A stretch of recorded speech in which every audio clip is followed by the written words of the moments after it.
Let's go and have a look for ourselves!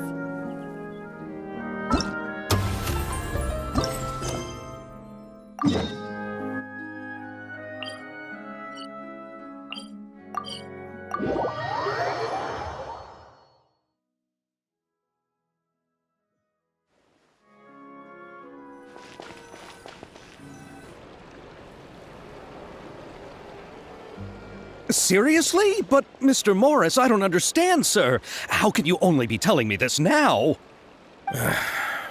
I'm afraid that there's nothing really I can do. I'm really facing a crisis. My hands are tied. But what about my film? Well, I'm afraid you'll have to come up with something on your own.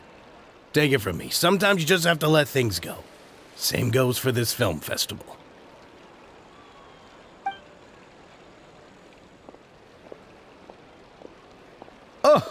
Oh. Hey, isn't that Xavier? So he's back in Fontaine now! Xavier! Oh, why, if it isn't the dear Traveler and Paimon. I really didn't expect to bump into you here at this time.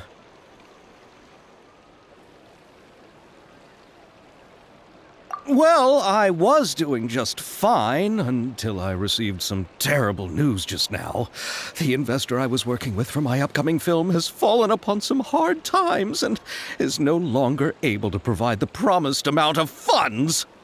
Can't you just find a different investor?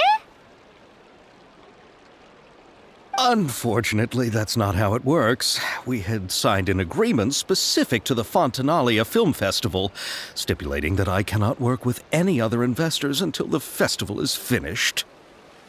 The Fontanalia Film Festival? What's that? Oh, is this your first time participating in Fontaine's Fontanalia Film Festival? Then allow me to fill you in. The Fontanalia Festival was established to commemorate the legendary Loch Knights, who went on a quest to search for the Oceanids and eventually welcomed the Hydro Arconageria. The holiday is deeply connected to the founding of Fontaine, as well as its unique laws and trials. It's one of the most important festivals for this nation. But what's with that weird expression on your face? It's like you're trying really hard to remember something.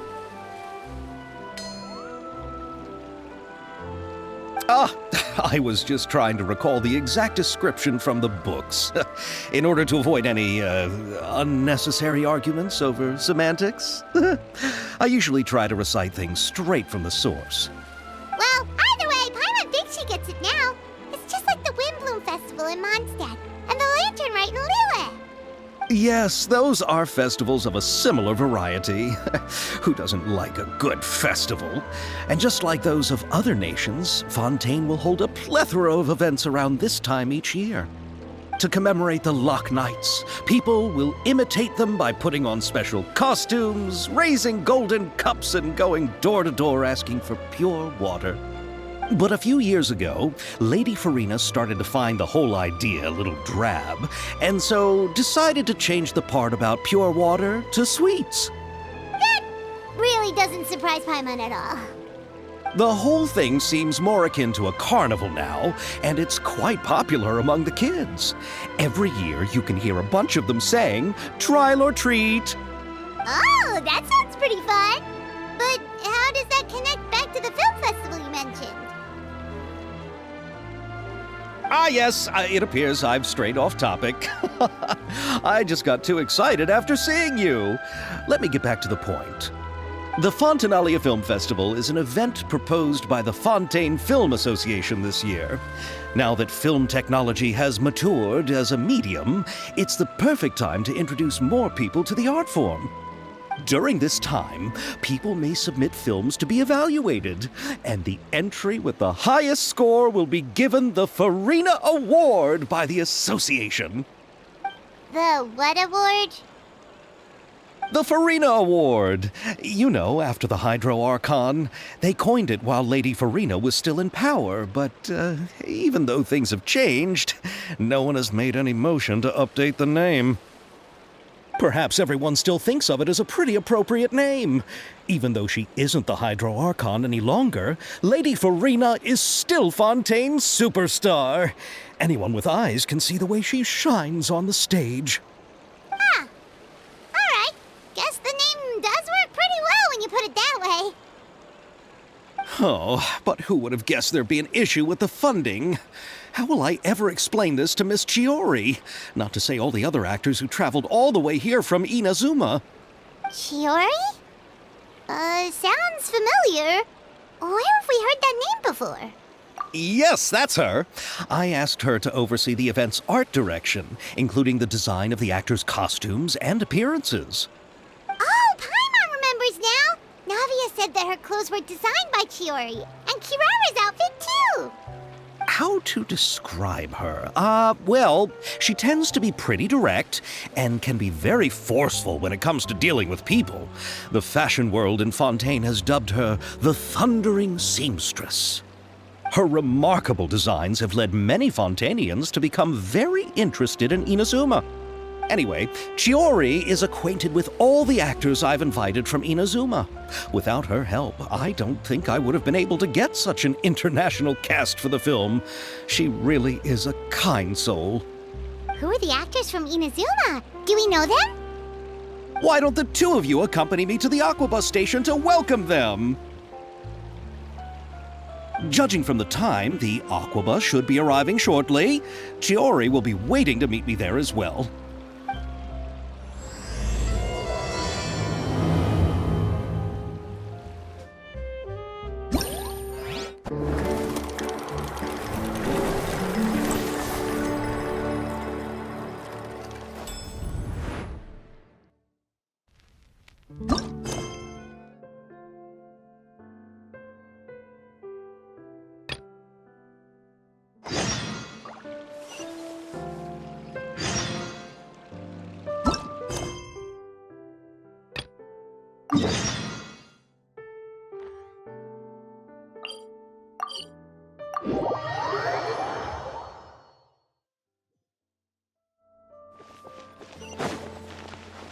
Take it easy.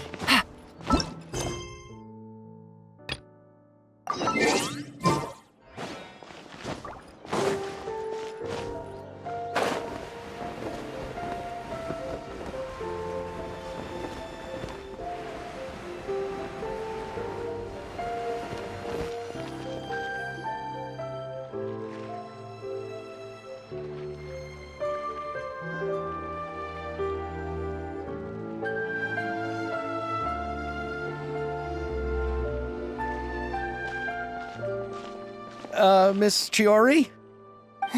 Your talk with the investor sure went fast. The Aquabus hasn't even arrived yet. Oh? And who are they? Allow me to introduce you. This is the Traveler and Paimon. Pleased to meet you. Likewise! We've heard the owner of Chioriya Boutique is a skilled seamstress, so it's a real pleasure to finally meet you in person.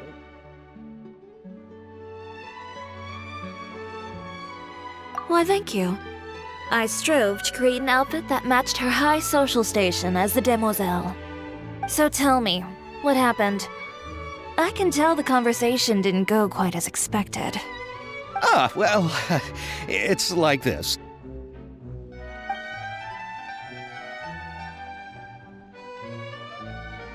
Ugh.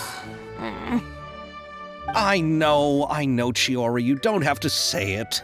You did remind me that this investor was a little bit sketchy. Yes, there's no doubt about that. But how could I pass it up? He offered me twice as much as the others. And therein lies the problem. Yes, but just put yourself in my shoes. After obtaining such an excellent script, it's only natural that I would want to make the most of the film. The budgets that the others had proposed were nowhere near enough. It's difficult to find someone willing to front such a large amount of mora, so... Don't be sad, Xavier. We might be able to help scrounge up some more together for you. Oh, thank you, Paimon. That means a lot to me. But the cost of the film is staggering. I'm afraid that any mora we can scrounge together in a short amount of time won't even be able to cover the actors' fees. We need to move on. What's happened has already happened, and there's no changing it. But now's not the time to give up. What? You're saying that you have a plan? No, that's not what I mean. I'm simply saying I wouldn't give up just yet. The actors I recommended aren't just after Mora after all.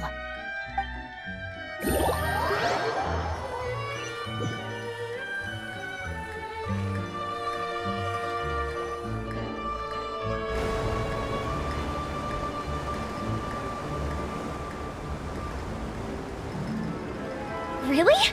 Then where do you live? We Melusines live in Mercy Village. The only way to enter is from underwater. Oh, you must be pretty tired after work every day, right? I mean, you have to swim all that way just to go home. We are so thoughtful. But some Melusines choose to live in the Court of Fontaine because it's so much more convenient. This is our stop. Oh, we've arrived, but I haven't even finished chatting with Aval yet. I also enjoyed Aval's introductions to Fontaine along the way. Everything you described was so clear and detailed that we can't help but want to hear more. Thank you so much. I'm usually working here on the Sakura bus, so I hope I'll have the chance to see you again. There are still many more places I'd like to introduce to you.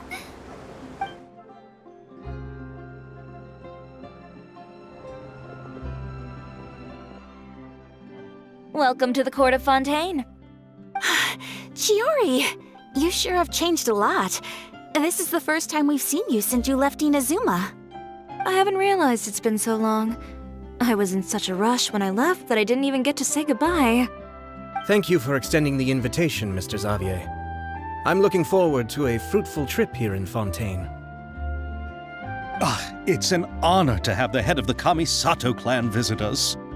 So they're who you meant when you said you had actors coming from Inazuma? Oh? It's the Traveler and Paimon. Wow, what a coincidence! Ayaka and I were just talking about you on the way here. Are you also here for the film? We just ran into Xavier earlier and came over with him. But I'm not an actress. Sir Kamisato and Lady Ayaka are the real actors here. I'm just tagging along with Ayaka to have a good time together.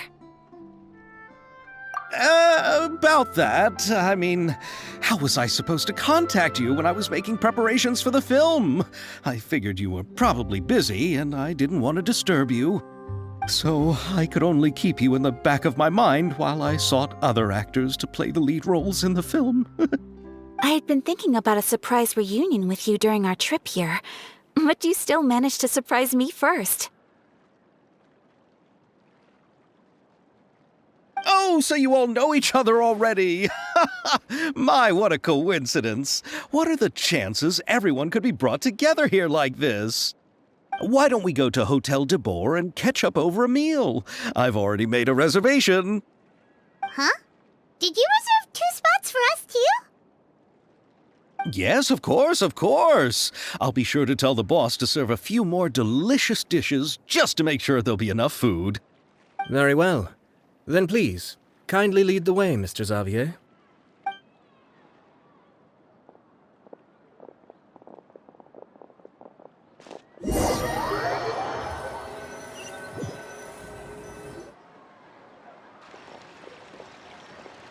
Wow, the buildings in Fontaine are so tall. Just look at how big they are. And there's the fountain that Aval mentioned earlier. It really is a magnificent sight. And look at that huge spinning sphere. Where does it get its power? Wait a sec! Could it be one of those clockwork mecha we've heard so much about?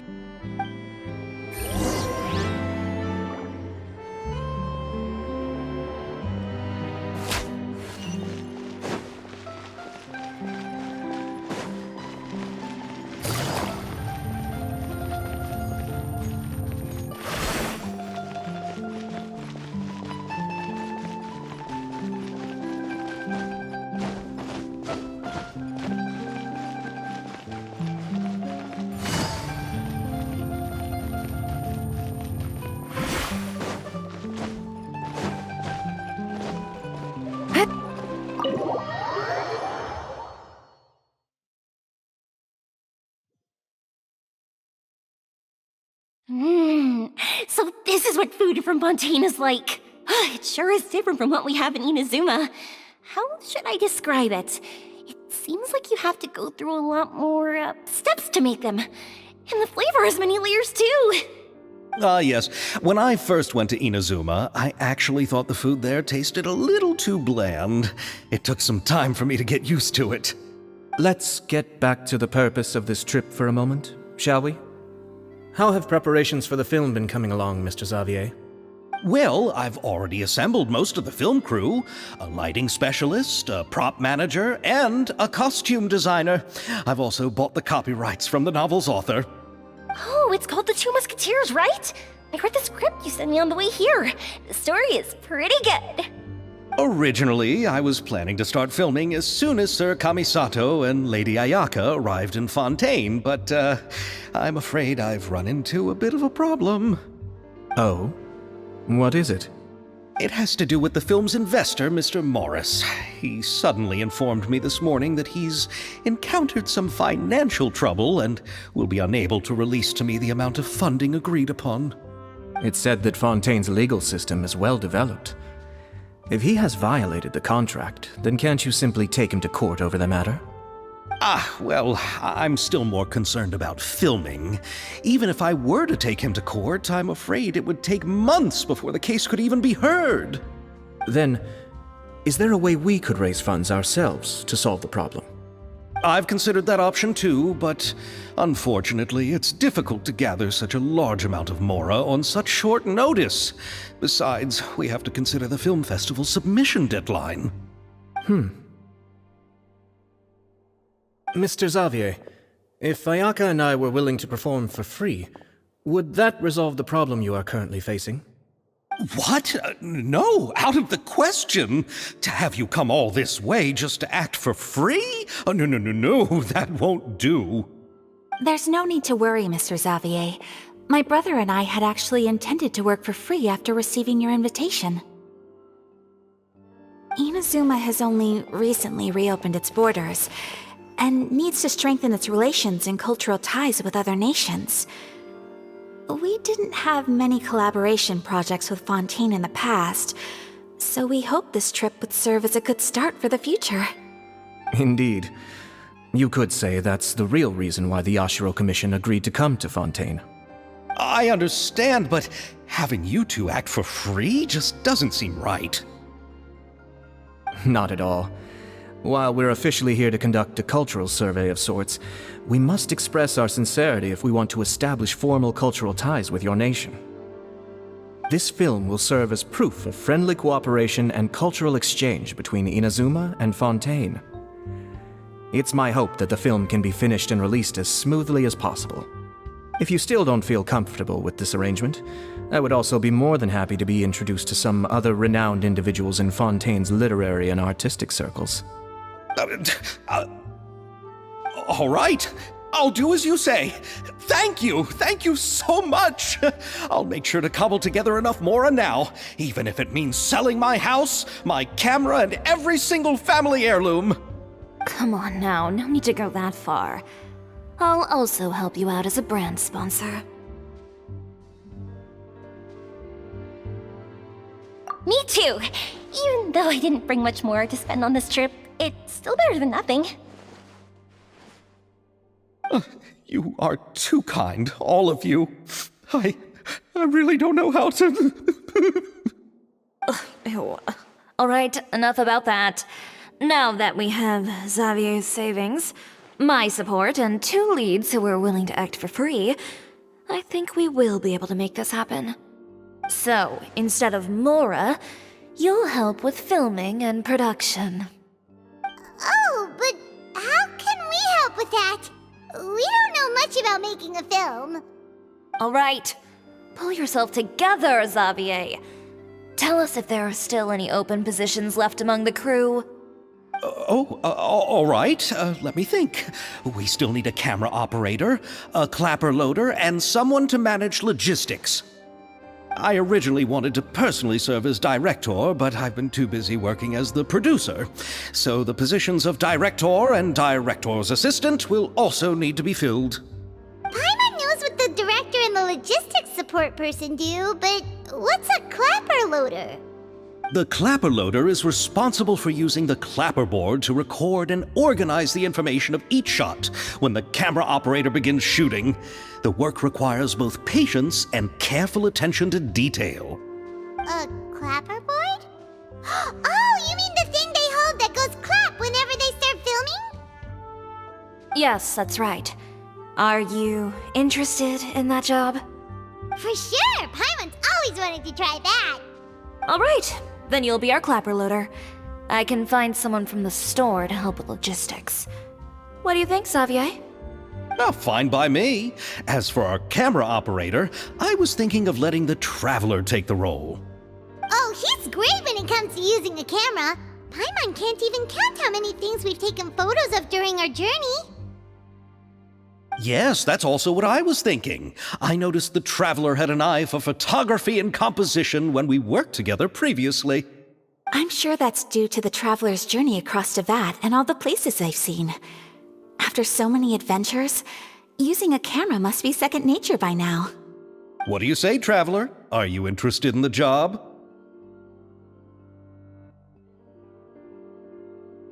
Thank you. It really means a lot to me. Come on, friend. Let me give you a big warm hug. So all that's left for us to find is a director and an assistant. Oh, me! I want to be the director's assistant. All we need to do is help the director, right? I can handle that. All right, then all we need is a director. Oh, all the well-known directors in Fontaine are probably also busy working on their own films these days. I'm not sure who will have time to help. Oh, Farina helped out a theater troupe recently by serving as an artistic consultant. She could be a good director, right? Besides, it's not like she has anything else to do right now. Farina?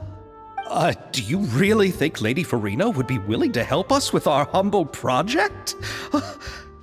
Isn't that the name of Fontaine's Hydro Archon? My brother has already informed me about what happened here in Fontaine. Yep, that's her. She helped out a theater troupe not too long ago, and now she's taking up work as a director.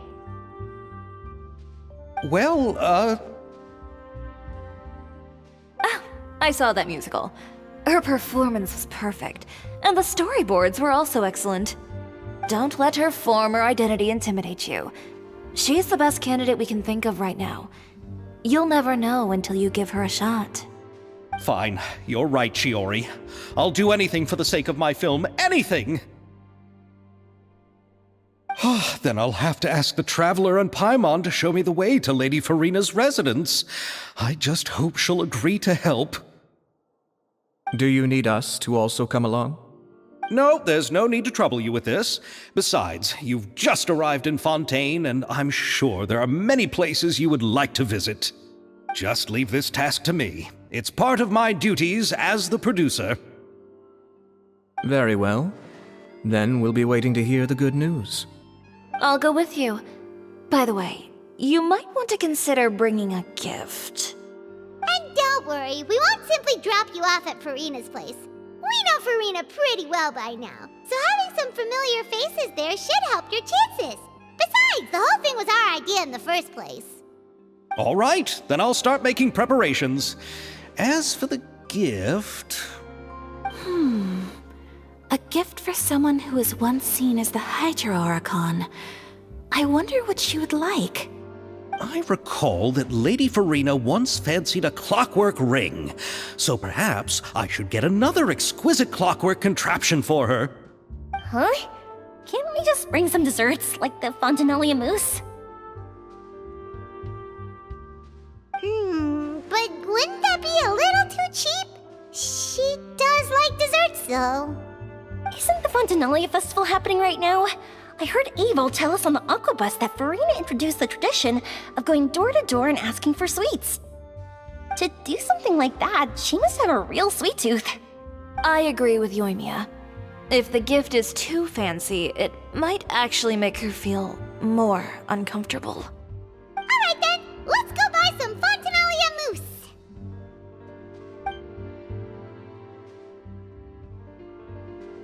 But will that really be enough? We'll be asking her to do a lot of work, you know. You're right. We need to further sweeten the deal. Huh? You want something even sweeter than Fontinalia mousse? Yes, we'll need a gift that's sweeter than any dessert in the world. But what could that be? Your words of praise.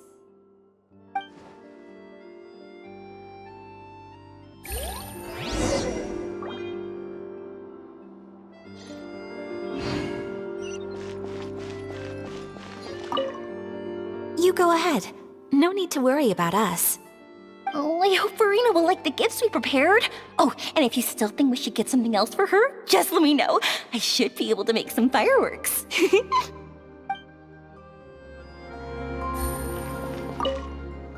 Looking forward to the good news.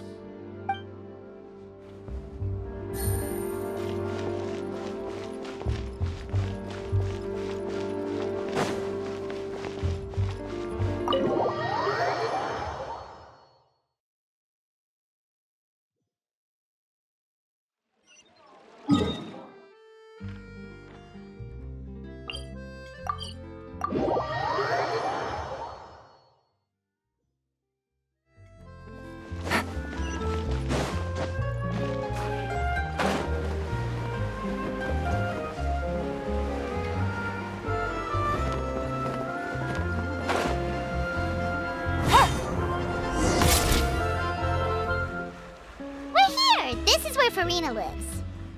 Okay, I'll go knock on the door.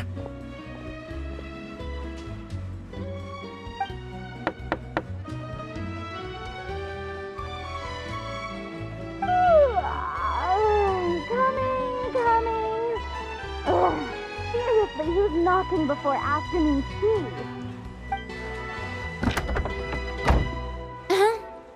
Who are you? Lady Farina, please allow me to introduce myself. I am Xavier, a film director. Hello. Oh, is that the traveler in Paimon I see behind you? And who's this? I'm Chiori. Ah, the one from Chioria Boutique. Hello. So, what are you all doing here? Do you need something? Did you just get up, Farina? It's already past noon, you know.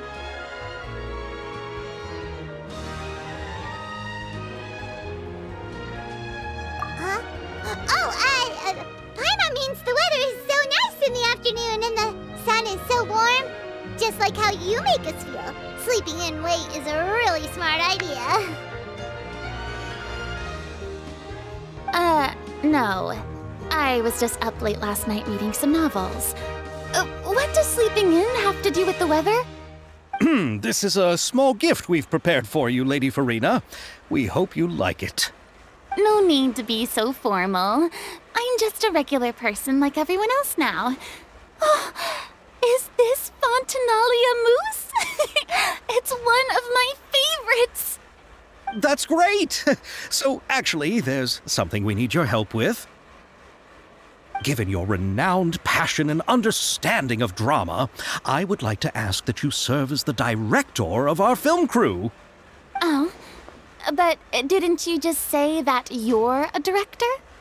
Yes, but for this particular project, I'm mainly working as a producer. Besides, I'm sure that your understanding of the performing arts far surpasses my own, Lady Farina. Are the Traveler and Paimon also part of the film crew? Yep, we sure are. Paimon's the clapper loader and he's the camera operator. Camera operator? That can be a pretty technical job, and it directly affects the final quality of the film. Are you really up to it?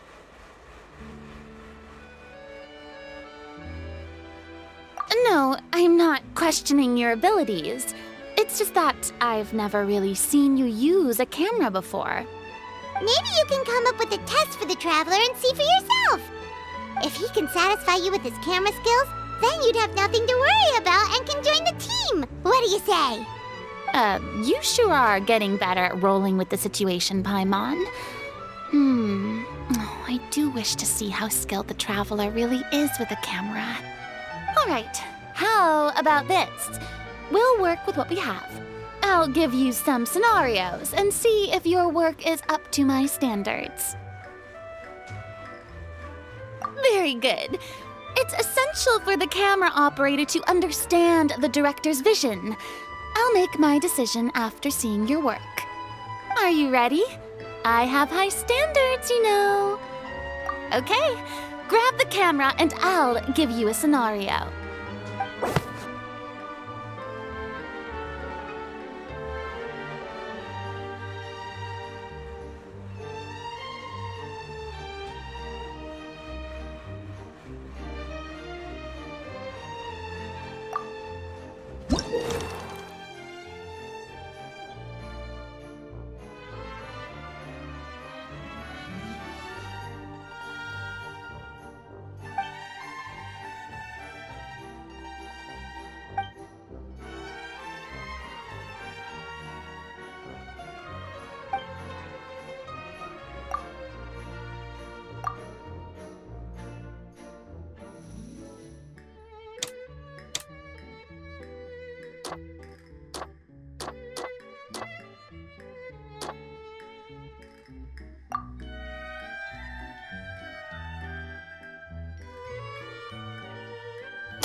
Oh, it appears that you have more skill than I thought. All the shots had a great composition, and I could really feel a connection to the characters and their lines. Yeah! Does that mean you agree to be our director, Farina? Did you think I would agree just like that? After our performance of The Little Oceanid, I've begun to make a name for myself again, you know. In fact, I've already had several troops approach me for the Fontanalia Film Festival. Unfortunately, the scripts were all pretty boring and didn't pique my interest. If others were to find out I agreed to work with you so easily, then, well... Hey, but didn't we have a deal? What else do we need to do to convince you, Farina? Well, what about the pay? Huh? You know, how much you're willing to pay me to be the director? The pay is also an important factor for me to consider, you know. Well, I can offer you this much? What? That's all? If Nervilat were to hear of this, he could charge you with underpaying your labor. I'm sorry, but our crew is in a tight financial spot at the moment. I see. Well, even though it's highly unlikely now that I'll join your crew, there's still something I'd like to ask. Exactly what film are you planning to make? Oh, our script is an adaptation of The Two Musketeers. Huh? Wait, you mean the suspense thriller novel that was a #1 bestseller? Oh, so Farina's read it too. Of course I read it. I've always had a keen interest in artistic works that strike a chord with the populace. I see. It all makes sense now. You must have used most of the budget to pay for the copyright. Not really. The novel's author transferred the copyright to me practically for free once he heard that I wanted to make a film adaptation of the story. The lack of budget is due to another issue. He probably just wants to get his name out there. So, Mora isn't the most important thing to him right now. It reminds me of a delivery courier who wears one of my designs while traveling all across Teyvat. I didn't charge her much for the outfit either.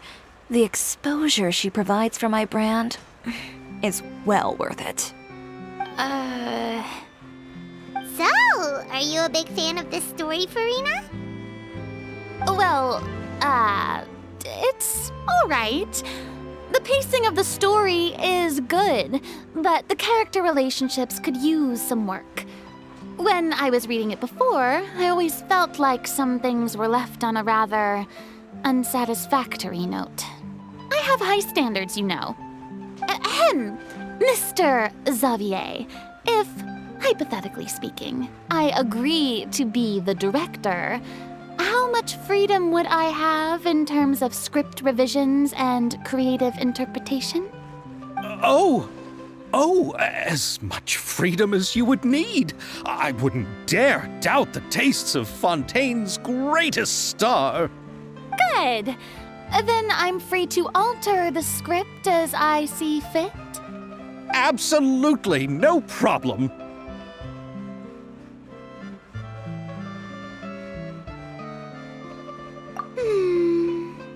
All right. It seems that your crew really can't go on without my care and direction. So, you agree? Yes, I agree. Although the pay is well below what someone of my caliber deserves, a great script calls for a great director. I mustn't let a perfectly good story be ruined due to lack of funds. If you have fine cheese and bread, you wouldn't just let it sit on the counter and get moldy just because you lack an oven, right? Oh, Hydro Archon above! I'm not dreaming, am I? Somebody pinch me. There's no more Hydro Archon, you know. And it's still a little early to celebrate. There's a lot that goes into shooting a film. Although the trickiest tasks of finalizing the script and casting the actors have already been taken care of, we'll still need to reserve filming locations. Not to say set up lighting and props. And by the way, since we'll be filming The Two Musketeers, we'll need to find an action choreographer. Ideally, a professional who has actual experience with muskets. Yes, I've thought about this as well. I was hoping that you might know someone who could handle the job. Me? If this was before, I could have simply asked Florand. But it's already been some time since I last talked to her. Navia can also use firearms, but unfortunately, her style is quite different from that of the characters in the story. Could we ask the Special Security and Surveillance Patrol? Oh, you mean the Special Patrol's Musketeers? Yes, that's right. They work with muskets every day. I can't think of anyone more qualified than them. They would be under Nervilette's jurisdiction. Unfortunately, I don't have any connection with them at all. So, in the end, we still have to start by talking to Nervilette. No need to go to all that trouble. I know their Captain Chevres. Oh, you do? Wait, Chiari, how do you know the captain of the Special Patrol's Musketeers? No particular reason. Running a business means dealing with some trouble from time to time, and she's helped me out on a few occasions. In return, I've helped her handle a few situations in which the Special Patrol couldn't get involved directly. So, we've gotten to know each other over time. So you're saying there's been times when the Special Patrol needed a fashion designer to handle a situation? Your work is becoming more and more mysterious. It'd be best to keep it that way. Anyway, enough about that. What do you all think about asking the captain to be our musket action choreographer? She sounds professional enough. She is a captain after all. I have no objections. But I imagine the Special Security and Surveillance Patrol must be busy with their duties. Do you think she'd really have time to help with shooting a film? And then there's the issue of pay. Well, it just so happens that she's also not the kind of person that's just after Mora. As for whether she has time, I'll have to go and ask her first. Then I'll leave that to you. Macaroni's on sale today, so I've got to go. You can just tell me how things went when we discuss tomorrow's plan later. No problem. Having Farina join feels like a big boost to our team. Of course. Just wait until the day of our premiere. You'll witness the true power of my name in these lands. You'll be so glad I agreed to help.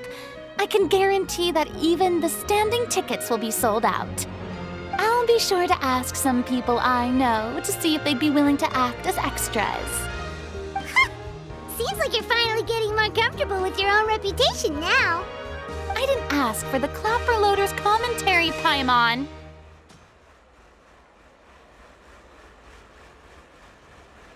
Then let's get going. I happen to know where Chevreuse is today. By the way, I'm curious. If my pay is so low, then what about our two lead actors? Didn't they travel here all the way from Inazuma? Actually, they told us that they see the trip as part of a cultural exchange, so they didn't ask for any pay. What? So is every person in Teyvat who doesn't want money gathered here to shoot this film? Don't tell me Chiori isn't being paid either. I already knew Xavier from before, and he's also agreed to give my brand some good exposure. It seems the gods have really smiled upon you, Xavier. And that certainly doesn't include me, mind you.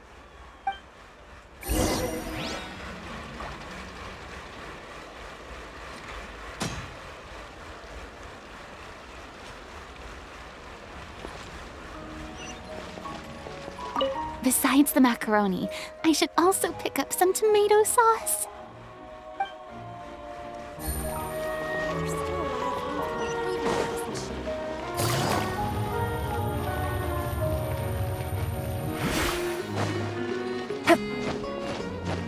Exactly, but none of them believed me.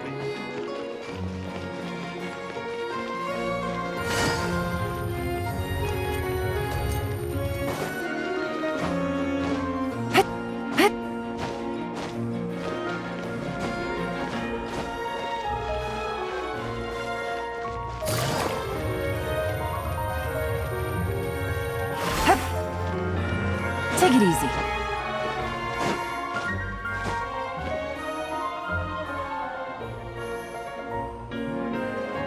All right, this is the place. But where's the captain? There's hardly anyone around here. She's over there. The one with an eye patch reading in front of the newsstand. Oh, her! Paimon could tell there was something different about her. She seems kinda intimidating. Please wait here for a moment. I'll go fetch her. She's working now, so you might not want to get in her way. Working? But isn't she just standing there and reading a novel? Just trust me. Oh, alright, let's see what happens then. Chiori sure is a mysterious person. She claims just to be a fashion designer, but she knows all these powerful people. The court of Fontaine isn't particularly tolerant of visitors from overseas, so it isn't easy for a foreigner to promote their brand here. Even more so in the competitive world of fashion. Even a local like me just trying to make a film has to face all kinds of challenges. So I can only imagine what Chiori has been through to get where she is today. I'm sure that having more connections has definitely worked in her favor. Reading on the job? Detective novel. One main character? No. Multiple. Branching storylines. I see. How's the plot coming along? One of the main characters is about to make a choice that will affect the rest of his life. I'd wager he's going to make the wrong choice. Any way to speed things up? There's something I need your help with.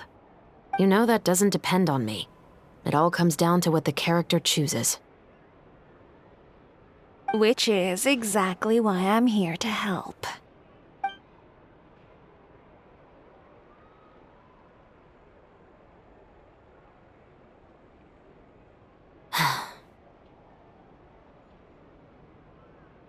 All right. It appears he made the wrong choice in the end. Halt! Huh? What's going on? Hand over whatever you're holding. Oh, it's just a book. I didn't buy anything else. Then I'm sure you wouldn't mind letting me have a look. Excuse me, officer. I don't mind you standing around here, not purchasing anything, but I'd prefer if you didn't disturb my customers. It's bad for business, you know. Don't give me that act. You won't be able to get off so easily either. I am Shavraz, captain of Fontaine's Special Security and Surveillance Patrol. I will say this one last time. Hand over whatever you're holding at once. And before you do anything unwise, let me remind you that I'll have you on the ground before you can even think about making a run for it. All right. I'll give it to you. But please let me say something first. If there's any contraband in that book, then the shopkeeper here is the one who slipped it in. I don't have anything to do with this. Why, you trying to leave me on the hook, huh? You were the one who said you wanted it. Save it for the interrogation room. Take them away, Letelier.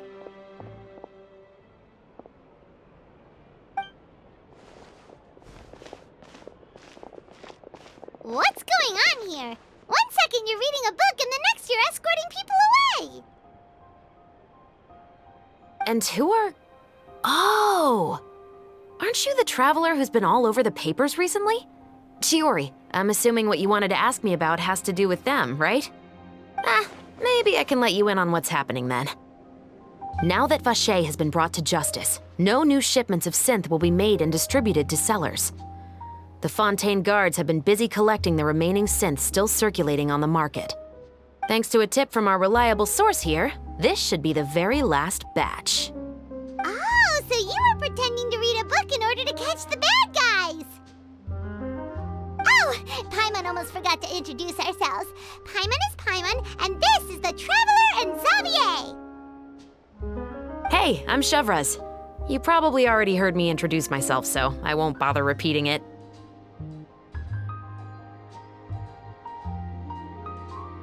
Yeah, why didn't you make a move as soon as you had the chance? Were you worried that my intel wasn't accurate? No, I wanted to see if the shopkeeper would turn himself in first. All he had to do was come up to me and say that he didn't know where the synth had come from. If he did that, then I wouldn't have had to press charges on him. He had the whole day to turn the synth over to Shavraz. But instead, the moment I came up and blocked Shavraz's line of sight, he took the opportunity to sell it off. Yep, he made the wrong choice, even though the right choice was right there in front of him. But you knew they wouldn't make the right choice. Yeah, I knew. I was just hoping I'd be wrong for once. Enough about that, though. What did you want to ask me about? Oh, you see, it's like this.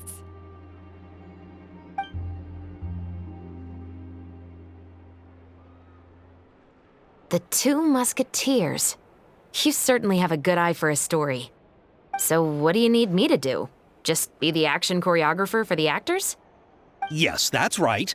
I want to make sure we get all the details right. I want the actor's posture and understanding of firearms to be as realistic as possible. However, I'm afraid this work will require a bit of your time, since you'll have to be present whenever we're filming. Also, as for the pay... No need to say any more. I'll join. Huh? Just like that.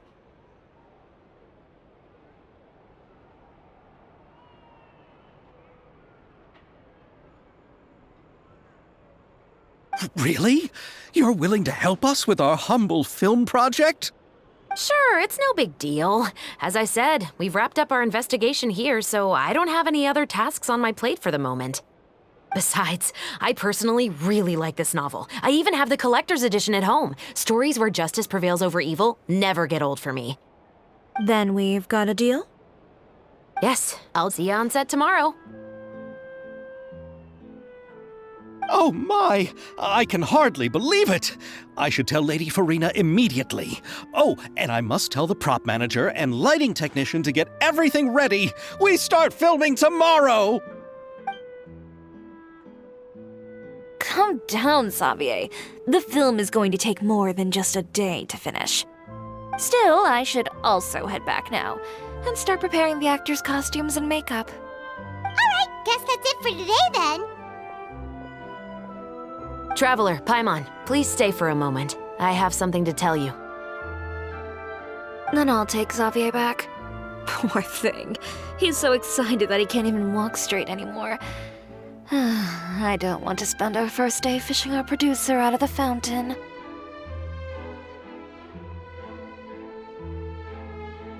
Yep, see you tomorrow.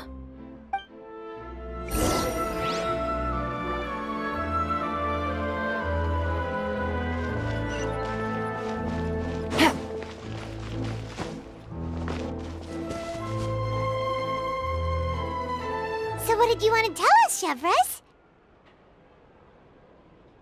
Have you read The Two Musketeers? The story is about a pair of children born into the household of a baron and their struggle to survive together and take revenge for their mother. They were raised at the baron's estate, where their mother worked as a maid. The two were illegitimate children that the baron had with the maid, so they were never treated well by anyone. One day, upon returning home, they found their mother had been murdered and left dead on the floor. It was quite evident that the culprits were the other members of the baron's household, who never had any kind words to say to them. However, the baron was able to exert his influence and keep the whole thing under wraps. The mother's death was eventually deemed as a suicide, and there was no chance of bringing her murderers to justice. The two siblings decided to flee and someday avenge their mother. Many years later, members of the baron's family suddenly started turning up dead one after the other, all killed by gunshot. A rainbow rose was found on each of the victims' bodies, being the flower that the kid's mother liked best. The baron believed that the mother's soul had come to take vengeance on him, so he lived in fear each day. But it was actually those two siblings who had fled all those years ago. They relied on each other to survive and trained day and night, eventually becoming adept musketeers. They used all of their abilities to collect evidence and clues before executing their plan and exacting revenge on the baron. Their actions let the truth behind their mother's death be known to all. That's quite an exhilarating story. Yep, the baron got what he deserved for his evil deeds, and justice was able to prevail. It was just the kind of story I enjoy. Oh, so is that why you were so willing to join our crew, Chevres? You could say it was one of the reasons. Oh, you mean there were other reasons too? I've read the reports about you. Whether it was at the trials or when you lent your hand to resolve our nation's crisis, you've shown that you've got a strong sense of justice, as well as a great mind for deductions.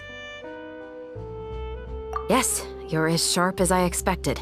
It seems you've experienced many similar situations before. There's been a recent murder case involving Muskets. The perpetrator's methods appear to be very similar to what is described in the novel. Huh, really? But Paimon didn't see anything about that in today's papers. The Marechaussee Phantom hasn't yet released any information to the public because the investigation is currently at a standstill. The murderer is extremely cautious. A murder involving firearms? But not that many people use those in Fontaine, right? Impossible. We perform a routine inspection of our firearms and ammo reserves every day. If one of the weapons had been fired, it would stick out like a sore thumb. Besides, I trust the members of my platoon. However... Well, that's all I can disclose about the case today. Huh? What do you mean? I hope you all can go back and get some shut-eye. You can decide tomorrow whether or not you'd like to join the investigation with me. I'm aware this might not be the ideal time to add more to your plate, but The more capable people we have, the better the chances that justice will prevail. Carrying out investigations isn't actually supposed to be our responsibility. Our job is to apprehend the perpetrators. Finding them is really up to the Marechaussee Phantom. You could say I'm taking part in the investigation out of personal interest. I don't want people to see Muskets in a negative way, and also, I'm concerned about the similarity between the crimes and the story. You mean they might be connected somehow? I suspect so. Just to make myself clear, this is not an order, nor is it a deal of any kind. It's a request, nothing more. If you two have any interest in the case after we finish filming tomorrow and are willing to assist me, then I would be most grateful. What do you think, Traveler? Yeah, you're right. Paimon's getting a little tired, too. We've really been hustling all day. You'd better head back and get some rest. It's good to keep a calm mind, especially when you're about to make an important decision. Otherwise, when the moment comes, you might end up like that shopkeeper and not even realize that the right choice is right there in front of you.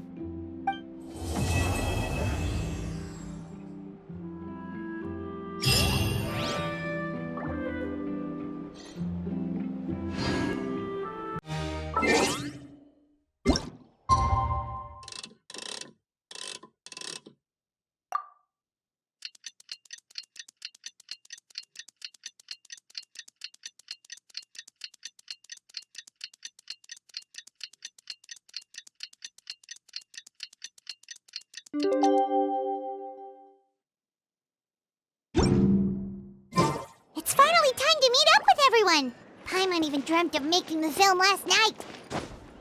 If Paimon remembers right, we're meeting at Hotel de Boer. Let's get going!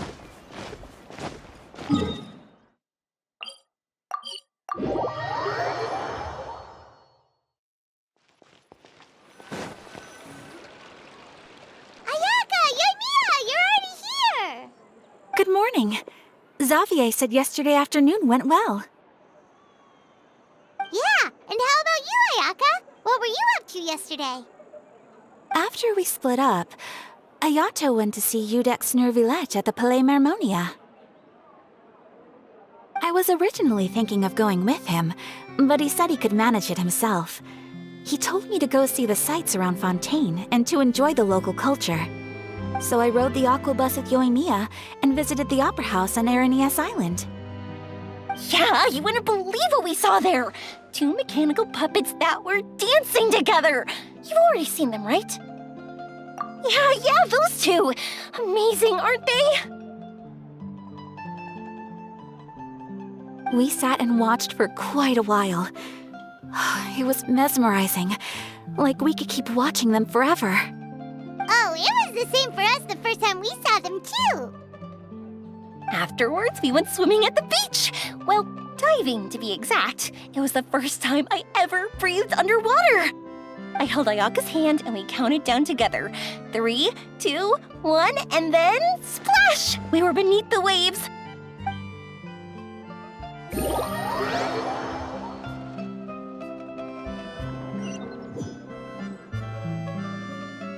At first, I didn't dare to open my mouth. But once I couldn't hold my breath any longer, I decided to take a big breath in. Turns out the water wasn't as salty as I imagined. It didn't really taste like anything at all. Before I knew it, I was breathing like normal down there.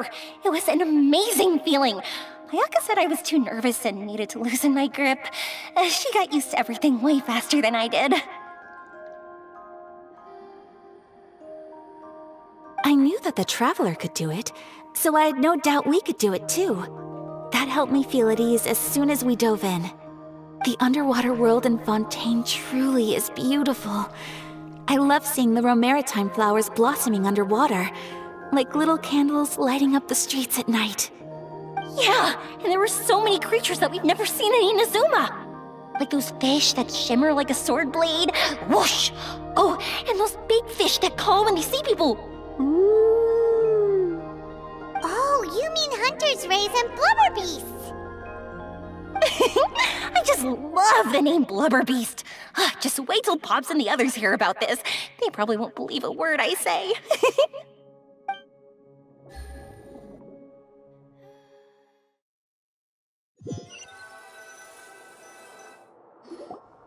Yoimiya was down there for quite a while. It was dark before we finally rode the aquabus back to the city. I figured she'd want to sleep in today. Yeah, even I was worried I wouldn't be able to get up. I still felt like I was drifting in the waves when I went to sleep last night. But as soon as I woke up today, I remembered that we'd all be shooting a film together, and I was ready to go. Speaking of the film, where's everybody else? My brother and Xavier were speaking to the restaurant owner about using the place as a filming location. They should be here soon. As for the others, We're here. Please excuse my tardiness. I just finished the Special Patrol's 6-mile morning jog. Wait, 6 miles? I'm so tired. I heard you all chatting, so I decided to come down. I sure could use some of that endless energy everyone else has. good morning, everyone. Boarding. Can someone fetch me a cup of coffee? More milk, hold the sugar. Sure, I'd be happy to do that for you. No, you can't go anywhere. Please, have a seat over here so I can get started on your makeup. The last thing I want is coffee stains on my costumes. I can get the coffee. It's the perfect job for an assistant.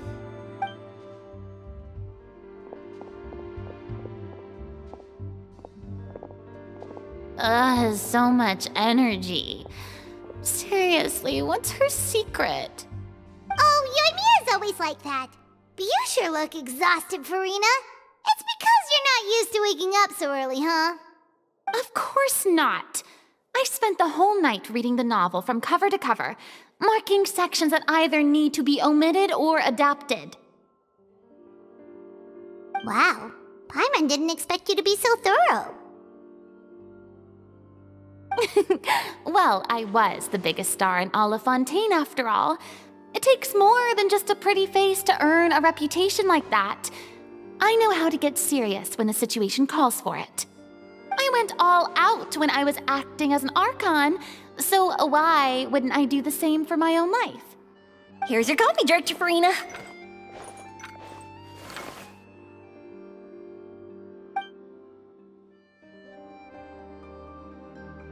Oh, thank you.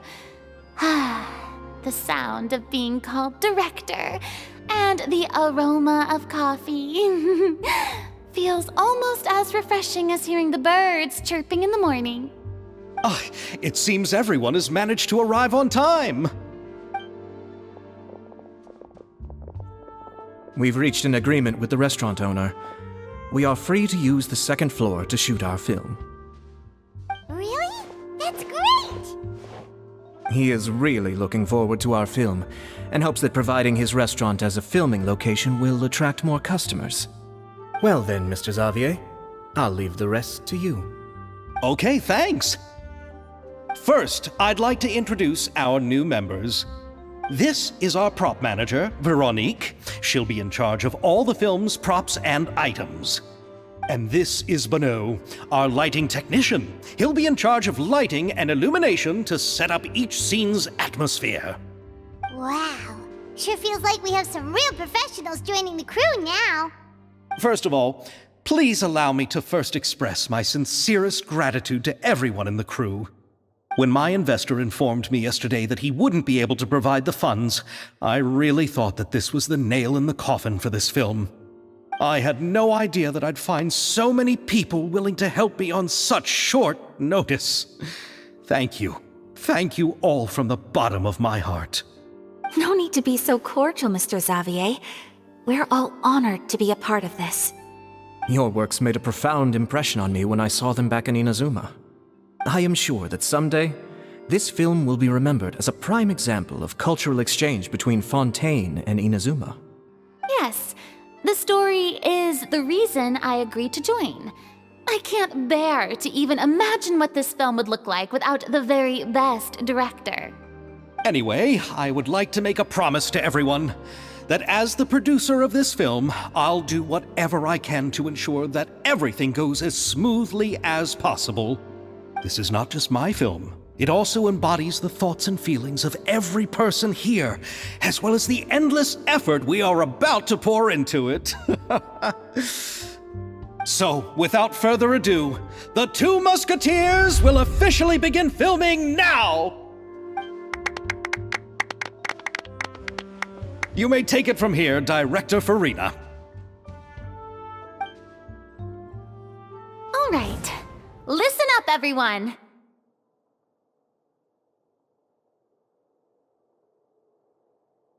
The first scene takes place when the two young musketeers are living at the Baron's home, still unaware of all that is about to happen to them. We'll need props and lighting to set the scene. Our lead actors can go get their makeup done, and extras, please take this time to go over your positions. Whoa. Seems Farina's really kicking things into gear as the director. Is everyone clear? I don't want anyone traipsing around the set like umbrella finches. All right, cameras will start rolling as soon as the set is ready. Let's make a film that'll make some serious waves in Fontaine. Not the kind of waves that drown people. I mean, the good kind of waves.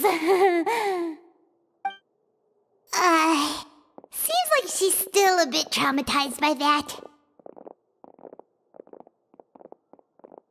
Anyway, let's go see if there's anything we can do to help.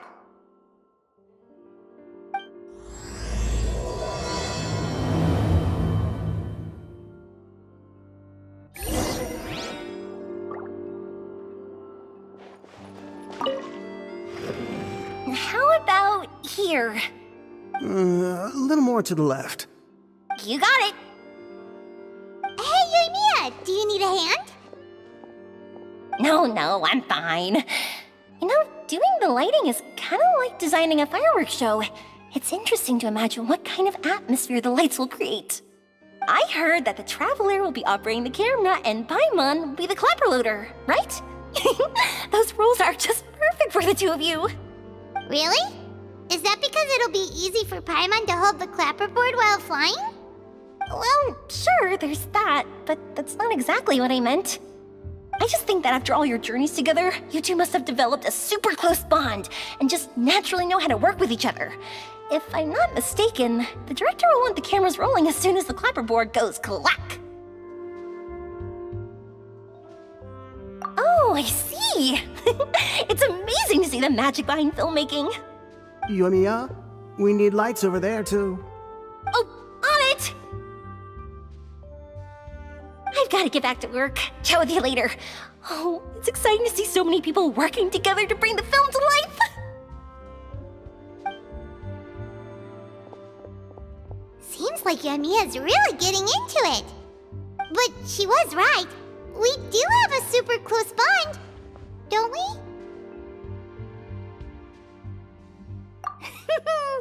Paimon's really happy to hear that.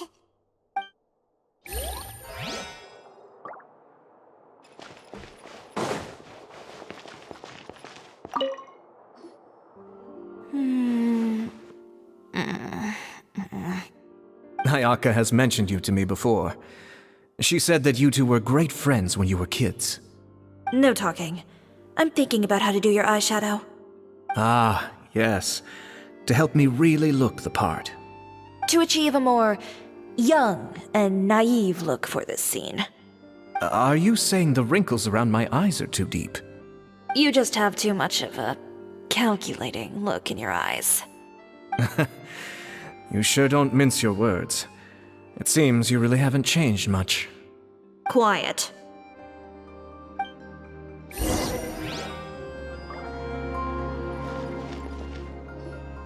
So, this is a real musket?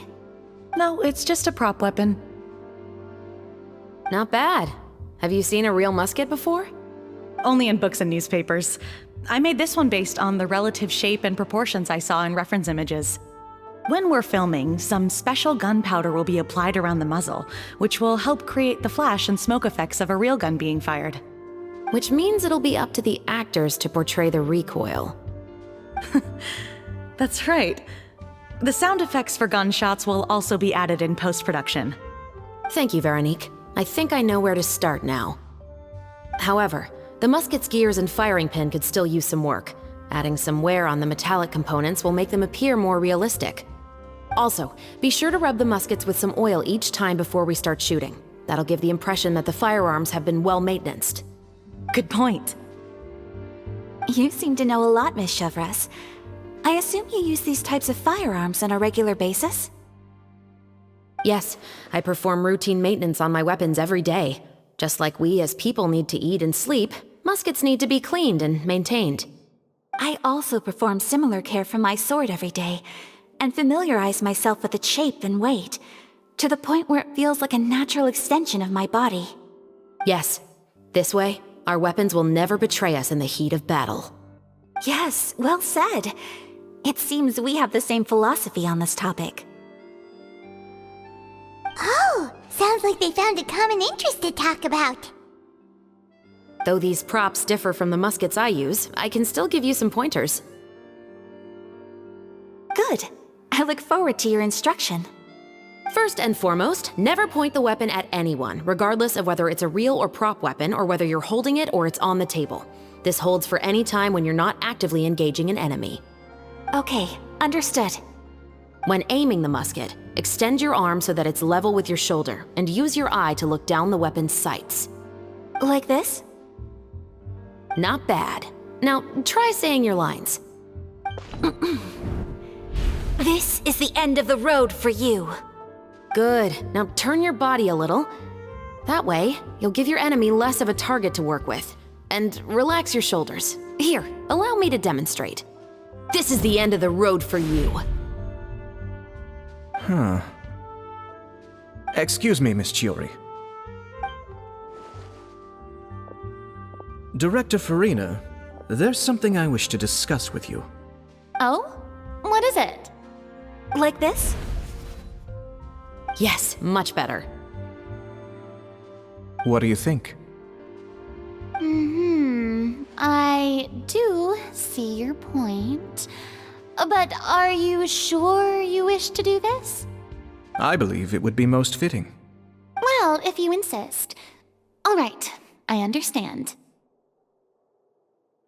Miss Ayaka, Miss Chevres, could the two of you please come over here?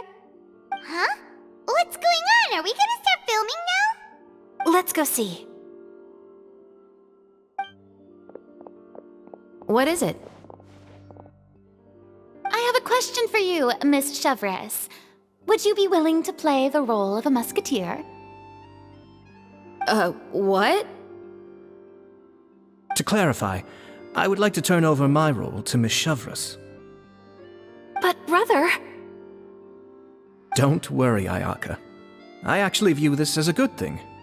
I was becoming troubled trying to set aside some time to speak to the staff at the Palais Mermonia. I would like to have some conversations about the cultural exchange between our two countries, and I've heard that the bureaucratic process here can get rather complicated. Now, I will be able to focus on my work. Besides, you also know that I'm not really one for public performances. Are you really sure? From a director's point of view, I also felt like the relationship between the two musketeers in the original story could be improved.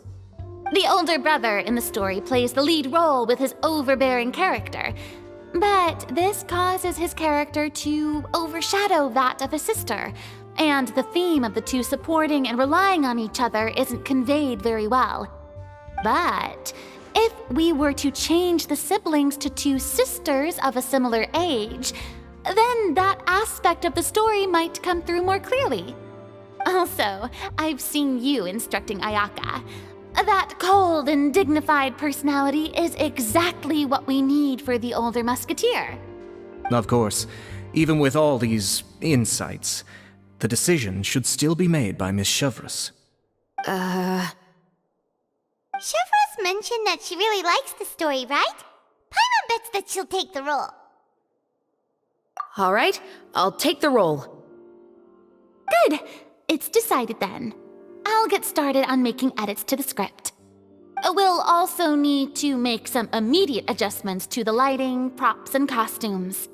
I have a feeling feeling that our adaptation will be even better than the original story. You're doing a great favor for me, Miss Chevreuse. You have my gratitude. Don't mention it. I like this character, so if anything, I should be the one thanking you. Well, since my brother is the one who brought up the idea, I suppose there's no need to worry. Let's go, Miss Chevreuse. I look forward to working with you. Please, just call me Chevreuse.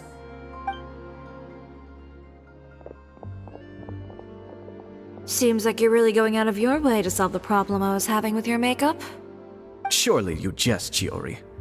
I assure you that I was mostly motivated by a desire to spend more time on formal business. Oh, come on. You really think I'd buy that? According to what I've heard from Ayaka, her brother is someone who can juggle 10 different matters at the same time. I'm sure you have other reasons for backing out. Perhaps. Ayaka always said she wanted to go out and see more of the world, just like the Traveler. But I feel that she needs not only to see other nations, but also to make some different kinds of friends. I think it would be harder for her to make new connections with me constantly by her side. I would like to give her some space. Alright, go on. Spoil her some more. Ayato! It's too bad you're stepping down from the role. Paimon really wanted to see you act as a musketeer. No need to poke fun at me. I'd wager that you also felt that I wasn't the best candidate for the role. It's a little hard for Paimon to imagine you saying those lines. Yes, I've made an appointment to meet some people from the Palais Mermonia. Now, I will have some more time to prepare. Traveler, get the camera ready. Paimon, get the clapperboard. Actors to your positions. We're about to start shooting the first scene. Go on now. And please take good care of Ayaka. Yep, don't worry. Thank you. I look forward to seeing the film when it's finished. All right, now that we're all here, let me help set the scene for everyone. The first scene takes place when our two main characters are still living at the Baron's estate.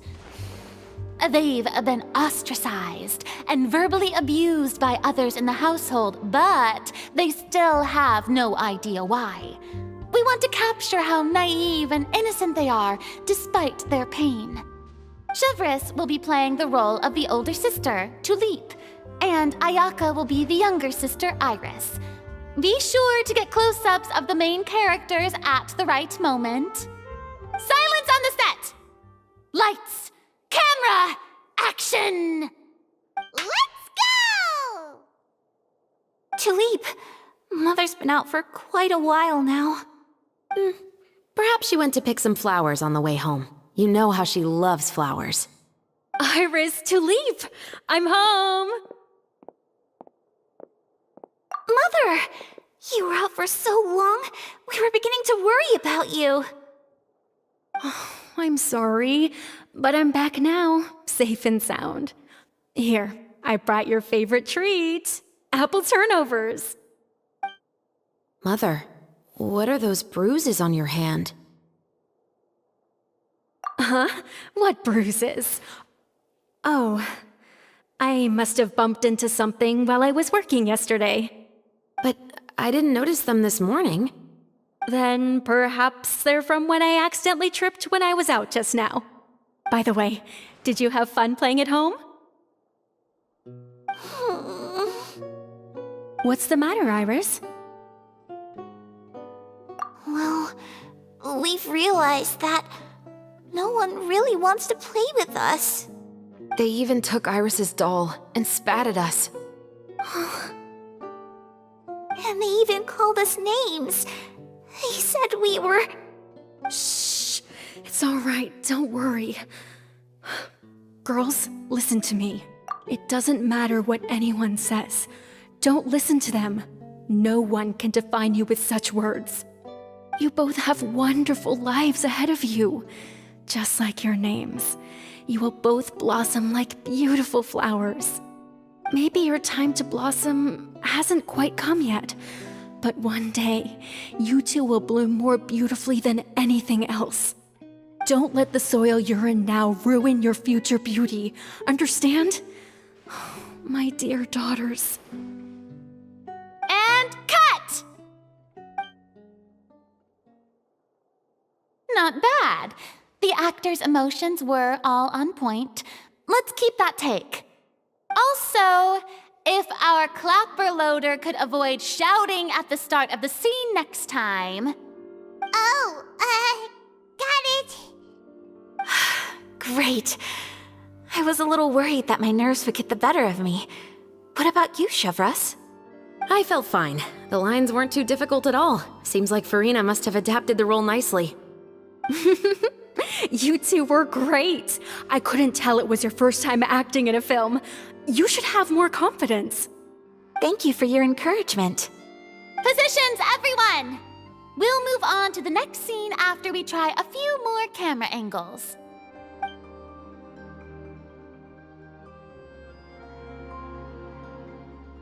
This scene is when our two characters return home, only to discover their mother has been murdered. Ready? Lights! Camera! Action! Mother, we're back. Mother?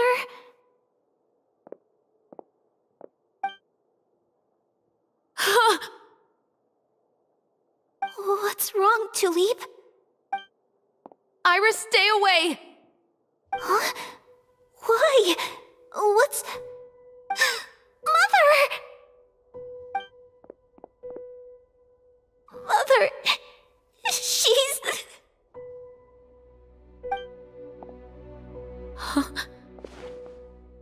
There's poison in this cup. Huh? I could have sworn I've seen this kind of cup before. Those aristocrats. They didn't even try to cover up their actions.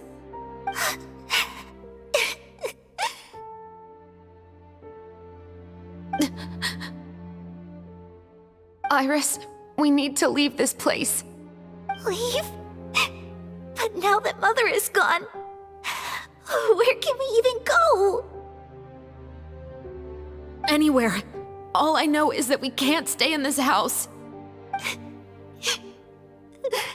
But are we just going to let them get away with this? We'll have our revenge, I promise you. Just not right now.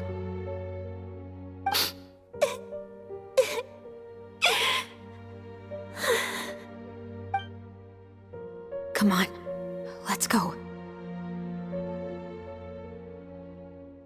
No, wait. We can't just leave Mother here like this. At least let me leave this rose with her. That's why we went out in the first place. To buy her this flower. All right. Goodbye, Mother. We'll avenge you. Someday. And cut! Beautiful! Great performance! Oh my, you're so amazing, Ayaka! And were those real tears I saw? How did you do it? I was surprised too. Thank you for the kind compliments. Actually, as soon as Director Farina said action, I told myself not to think about anything. I just felt the weight of the moment and became the character. It's quite similar to practicing the art of the sword. You clear your mind and focus only on what's happening in front of you. Ayaka's performance was amazing. Have I discovered an acting prodigy? Pipe down, everyone! We need to move on to the next scene!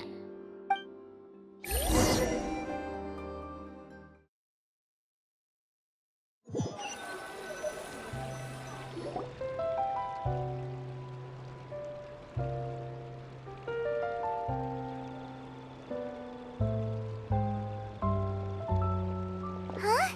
Are we done already? But Paimon wants to keep playing with the clapperboard. How do you feel, Traveler? Is your arm sore from holding the camera all day? Good work, you two. You too, Shivers. You were quite the actress today.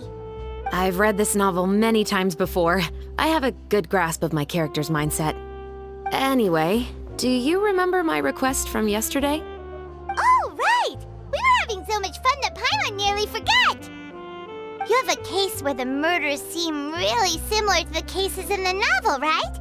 So, how are they similar exactly? In the story, the main characters grow up to become two musketeers, always using their guns to carry out their revenge. And on each of the victims, they place a rainbow rose as a signal that they've returned.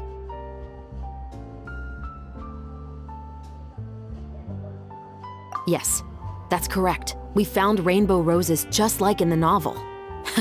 Seems like you're connecting the dots now. Oh, that does sound pretty concerning. Especially after seeing the script today. Oh, now Paimon can't stop wondering what kind of ulterior motive the murderer might have. What do you think, Traveler? You're smart. Paimon wants to hear your thoughts. Good. On behalf of Fontaine's Special Security and Surveillance Patrol, thank you for your dedication to justice. There's no time to lose. We should start investigating right away. Follow me. Huh? Right now? But we just got done filming all day. Paimon's so tired. The most valuable intel always comes after nightfall. They are like small, remote islands in the middle of the sea. If you don't stay vigilant, you will pass right by them in the fog. That's how one of my favorite books always puts it, at least. So, where are we going right now? Let's start by checking out some workshops that sell mechanical components. If the culprit is making their own weapons, it's very likely that they'll visit those sort of places.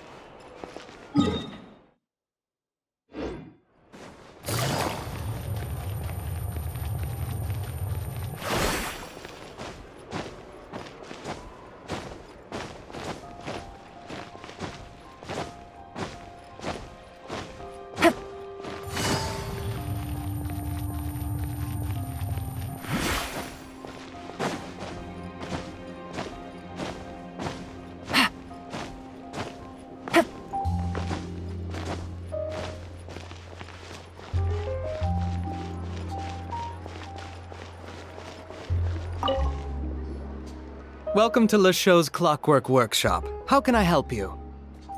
Hello. I'd like to know if anyone has purchased some special components lately. Special components? Sorry, could you be more specific? I mean the kind of components that aren't typically used for clockwork toys, but for firearms. Huh? For firearms? No, we don't sell those sort of things here. Don't misunderstand. I'm not here to cause any trouble. We are merely investigating a case, and we're hoping that you could cooperate. Well, to be completely honest, I'm not even sure what kind of components that would entail. Has anyone ever purchased components here as an individual rather than on behalf of an organization? We have a lot of customers who buy toys, but those who buy components are all regular customers who buy in bulk on behalf of their organization. Is that so? I understand. Thank you for your cooperation. You're welcome. It's the least I can do.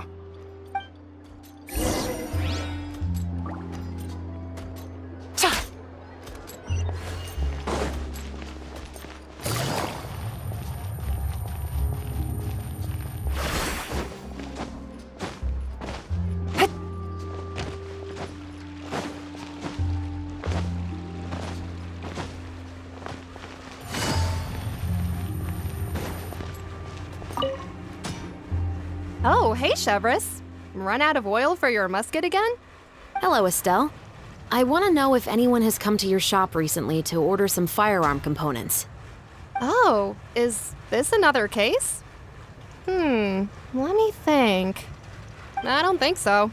Some people have requested that I make some prop guns for the Fontanalia Film Festival, but I refused all of those requests. Oh? Why's that? Because there's no profit! I only make things here that can do some real heavy lifting. I don't have the energy to make some new molds just for the festival. Then has anybody come specifically looking for mechanical components? Well, I usually sell off my scrap to the Fleuve Cendre. I don't typically give them to one specific person. I understand. Thanks for your cooperation. Don't mention it. Always happy to have the Musketeers' patronage. Seems like we haven't found any leads to go off yet. Yeah, unfortunately. All right, let's head to Fleuve Cendre next. Huh? Are you sure? People might not be so thrilled to see the captain of the special patrol there. You think so, huh? Then I guess you don't know. Huh? Know what? That I grew up in Fleuve Cendre.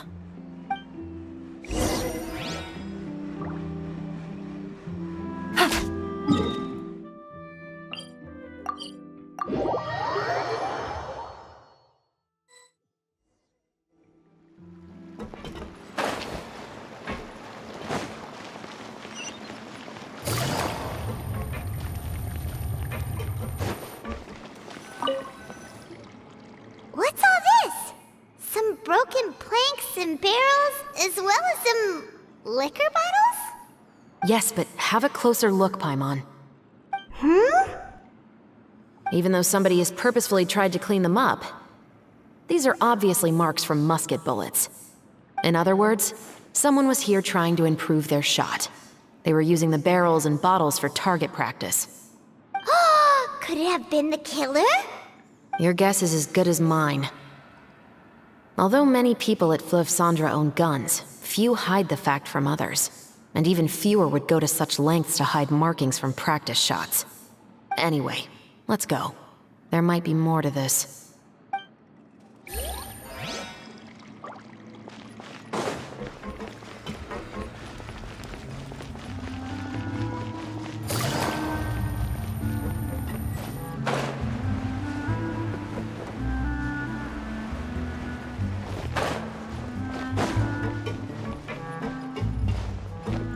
Take it easy.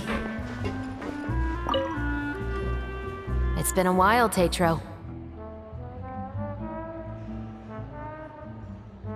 Please, just get on with your request. I want to know if you've heard anybody talking about muskets lately. Information isn't free, you know. I've heard that bandits have been extremely active in the countryside recently, and they've been affecting the delivery of goods to Poisson. I can allocate some more manpower to help out with that problem. What do you say? You're still as helpful as ever. One of our men got drunk at dinner about a month ago and lost his gun. 3 days later, it turned up in the corner here. What's weird about that? He just forgot where he put it, right?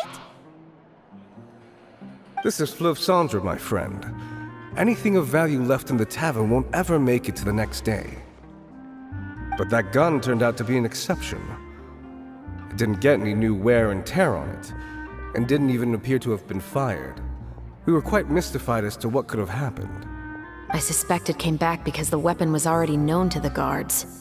You mean, a criminal was afraid the Marechaussee Phantom would use the shot marks to track them down? Maybe. But if that's the case, the culprit really took great care to avoid getting caught. I didn't say anything about a criminal. In Fleuve Cendre, knowing who was killed is as easy as knowing what clothes you're wearing today. It's the guy living in the east side, isn't it? I've never liked him. Every time he's here, he just orders a drink and sits there with a nasty look in his eyes. So, who was the one who lost the gun in the first place? Don't bother. Even if you ask, he wouldn't admit to owning a gun to some strangers. Not to mention the captain of the Special Security and Surveillance Patrol. He's right. I know you grew up here, Chevres. Even though you're on good terms with the Spina, you've still been gone too long. Not many people know you here now, and a lot of people don't like the Special Patrol. I know. So take my advice and don't show your face too much around here. It's for your own safety. I'll come and go as I please, and I'm afraid I'll be appearing more often due to my work. All right. Don't say I didn't warn you.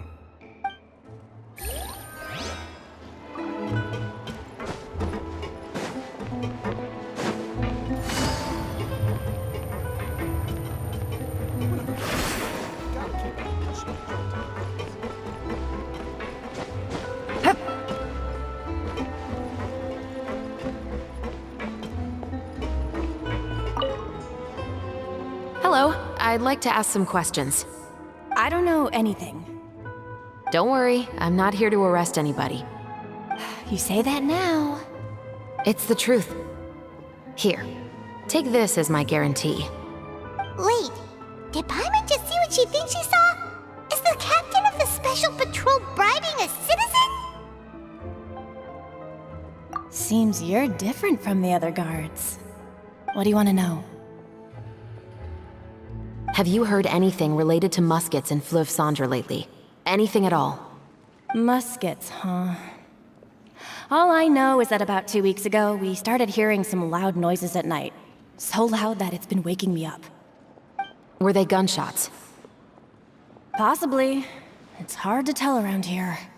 Someone's house collapsing, a pipe exploding somewhere, it's all the same. But the noises I'm talking about definitely happened after I fell asleep. Do you know where the noises were coming from?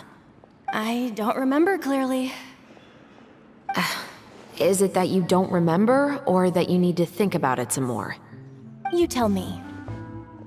Then please, think about it some more.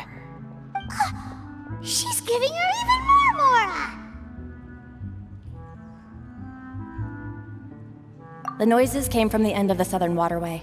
I came out and had a look for myself when I wasn't sleeping well, but I didn't dare get too close. That's all I know. All right, I'll take your word for it. Thanks for the pâte de fruits.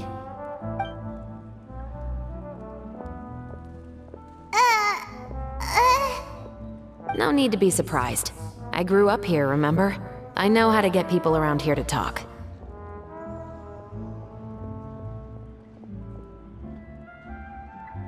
Seems you catch on pretty quick. Now then, let's keep going.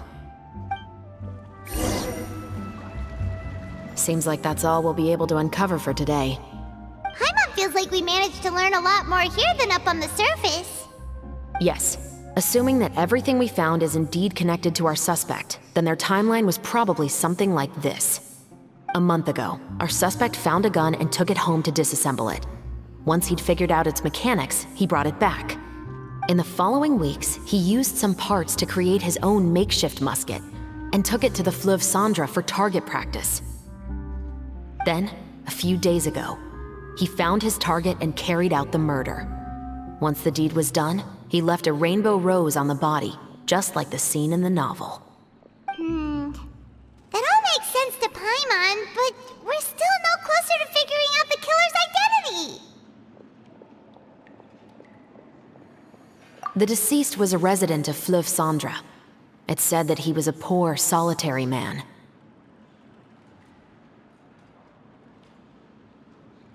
Yeah, that's also something I'm trying to figure out. If we are indeed following the novel, and there's a story behind the murder, then this murder should be an act of vengeance. But according to our investigation, the deceased didn't have any enemies. He was no saint, but no one's heard of a rival who hated him enough to shoot him dead. Much less care to leave a rose on his body. What message is the killer trying to convey? And to whom exactly?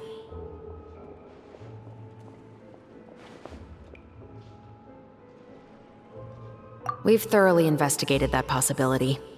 He claims to have spent the whole day at the Opera House on the day of the murder, and the staff there have confirmed his account.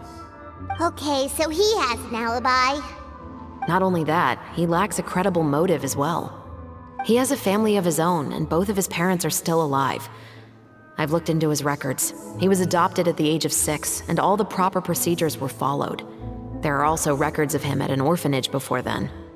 In the story, the mother of the 2 musketeers was murdered after the children turned 10. Of course, he could have changed the children's ages, but I don't want to assume anything without evidence. More importantly, I've also had a chat with him in person. He didn't seem like the kind of person who would pull the trigger to kill a man. Then, what should we do now? We have all this new information, but it doesn't help us move forward. Investigations take time. I didn't expect us to catch the culprit in just a single day. How about this? Let's spend the next few days filming with the crew. We can continue the investigation once we're done with the film. I'm sure that given time, new leads will present themselves.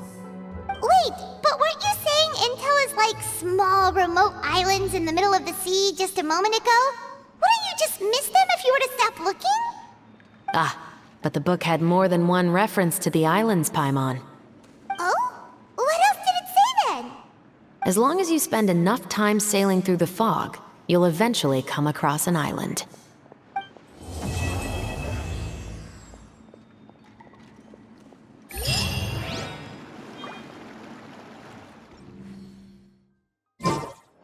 It's filming time again! Our schedule is jam-packed for the next couple of days, too. We've got so many different locations and sets to cover. Anyway, let's head out and meet up with the others.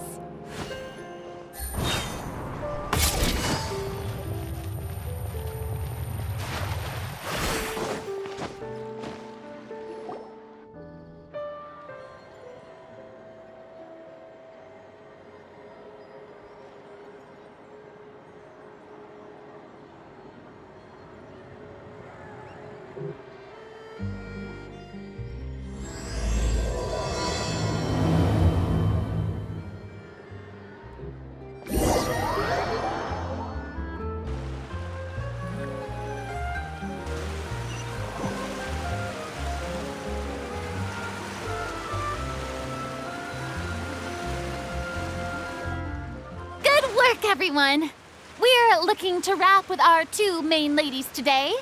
I can already smell our success. What do you mean, looking to wrap?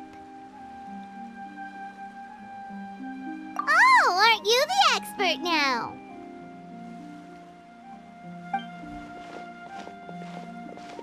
This upcoming scene is the two Musketeers' final confrontation with the Baron.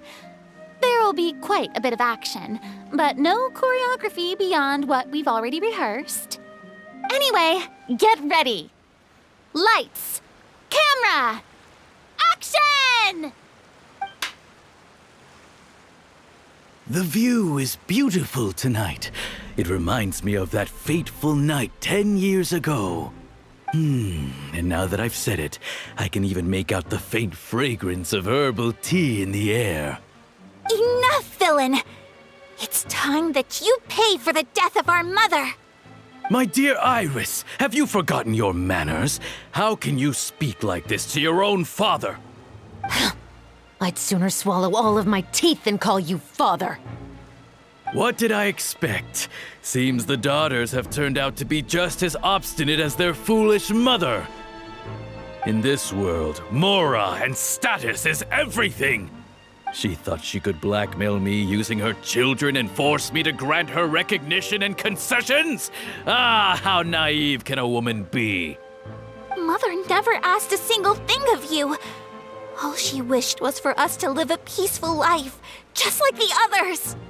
It was you who personally brewed the poison of prejudice and sent Mother to her death. Compared to that deadly poison, the 2 bullets that will soon pierce through your heart will be like sweet mercy. And that's exactly why I said you're just as naive as her.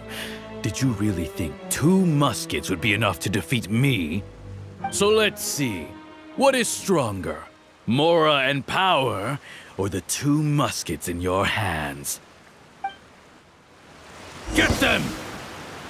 Tulip! There are too many of them! It'll be okay. We'll cover each other, Iris.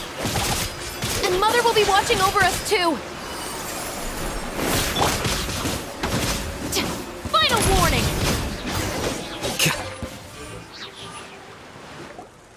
You've lost. To think I'd lose to my own 2 kids. We are no children of yours, and we'll never call that place our home. Then tell me, what did you do all this for? You lost your mother, and will soon kill your father as well. What will you gain in the end, other than sentences for your crimes? We will gain Our long-awaited justice.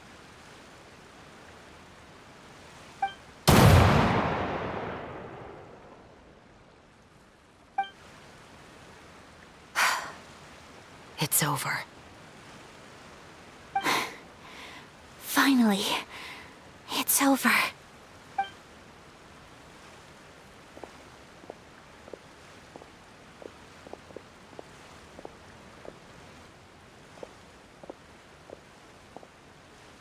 So, where will you go now, Tulip? I'm not too sure, Iris. Maybe somewhere with lots of flowers? After all, Mother always did love going where the blossoms were. What about you? I want to go visit Mother's grave. Yeah, that's not a bad idea. Huh? Tulip, look! What is it? It's Mother's favorite. The rainbow rose. Look, it's blooming again.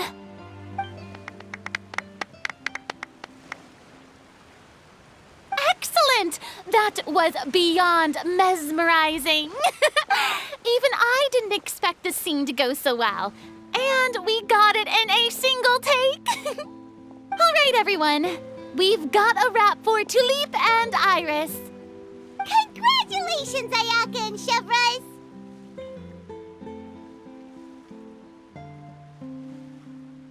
Thank you. I didn't expect our parts to wrap so quickly. I wish I could savor the experience for just a bit longer. Paimon totally understands. Paimon's not ready to say goodbye to the clapperboard either. Filming has really been a lot of fun. You were great too, Chevres. The way you said, long-awaited justice. It gave Paimon chills. That is indeed my favorite line in the whole book. I still remember trying to act it out in my room the first few times I read it. Whoa, Paimon would have never guessed you're that type. Who doesn't like stories where the guilty are punished and justice prevails over evil? Don't forget, I'm the captain of the Special Security and Surveillance Patrol. Captain, I have something urgent to report. Please excuse me, everyone. I'll be back in just a moment. It's okay, don't worry about us.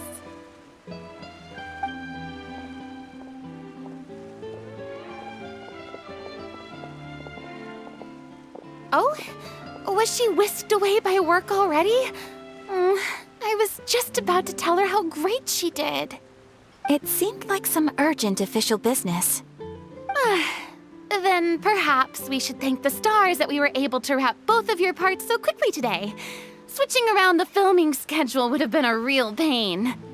Anyway, I actually came over to let everyone know that we're all done for today. You can go home and get some rest. And one last thing, Miss Ayaka. Your acting skills today were immaculate as always. Are you sure you won't consider taking up full-time acting? See, I just happen to know this great troupe that's still looking for a lead actress. Thank you for your kind words, Director Farina. Unfortunately, there are still many matters that I have to take care of back home at the Yashiro Commission. I cannot remain in Fontaine to pursue an acting career. Nevertheless, I will make sure to treasure this incredible opportunity in my heart. Oh, that's a shame, but I understand. Just let me know if you ever change your mind.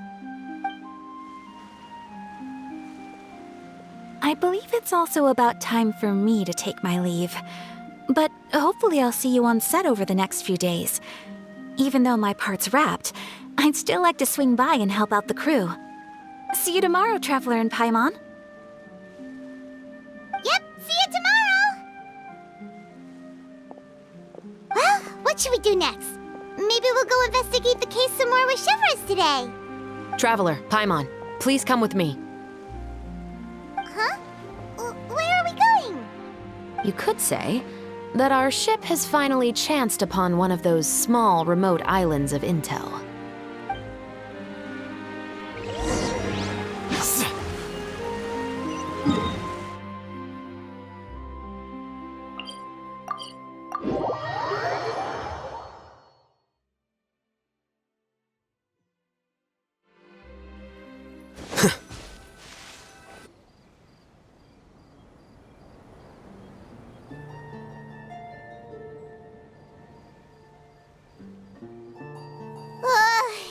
Paimon's exhausted.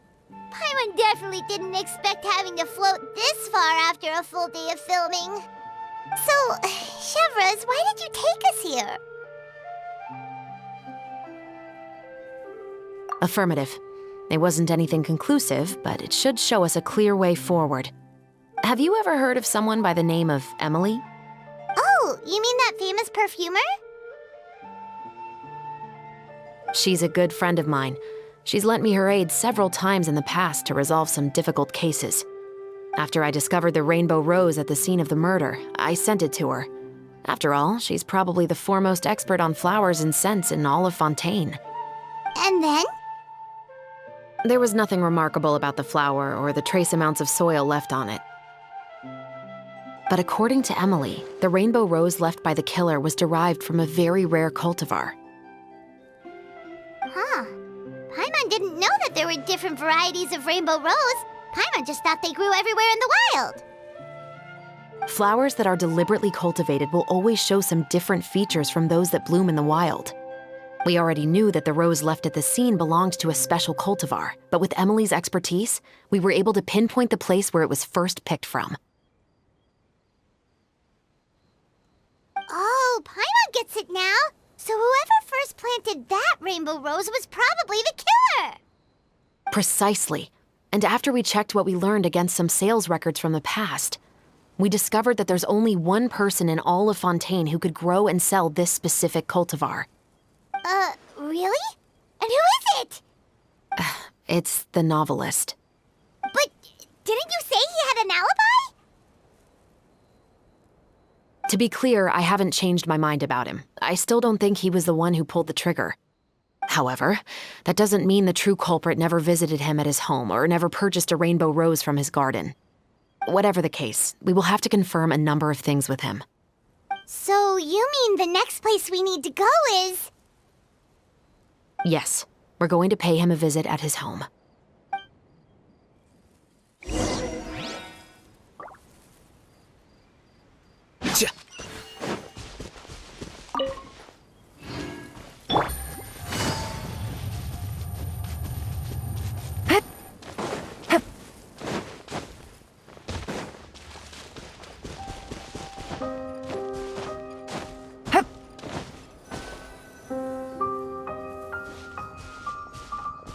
That should be his house.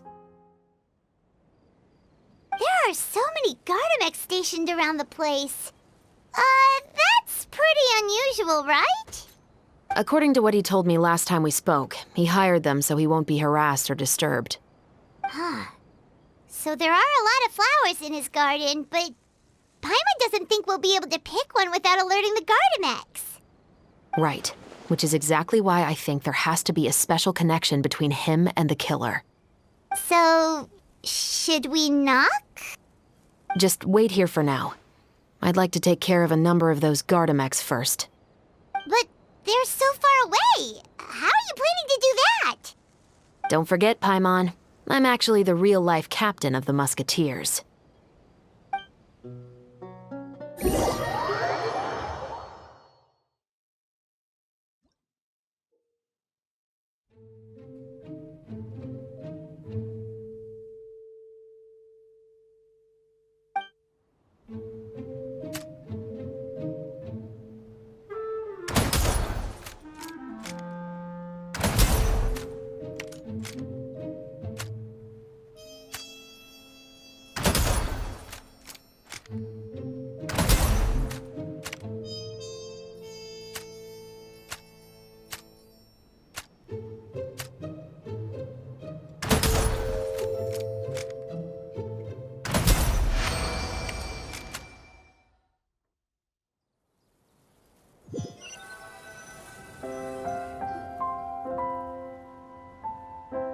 All clear.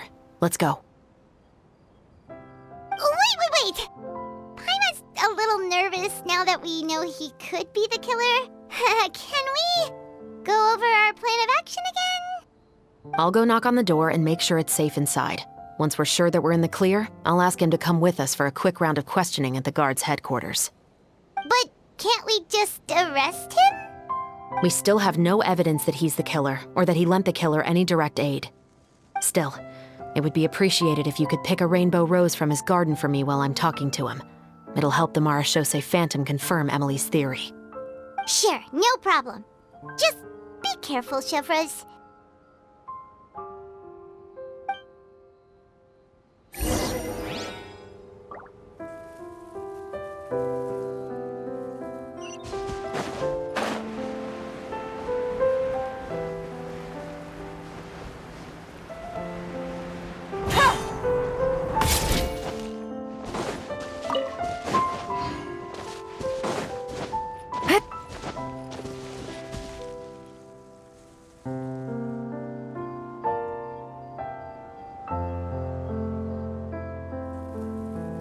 Excuse me, Mr. Baptiste, are you home? Who could it be at this hour? Oh, it's you, Officer Chevreuse. Would you mind accompanying me to the guard's headquarters, Mr. Baptiste? We would like to ask you some questions about a case. Oh, is it still regarding the murder case from before? I cannot confirm or deny that at this time. So it is then. Listen, I need you to come with me, Mr. Baptiste. Miss Chevreuse, I'll save you the trouble. Oh, and you two over there? There's no need for you to pick my flowers either. It's not time for them to bloom yet. Oh! Okay.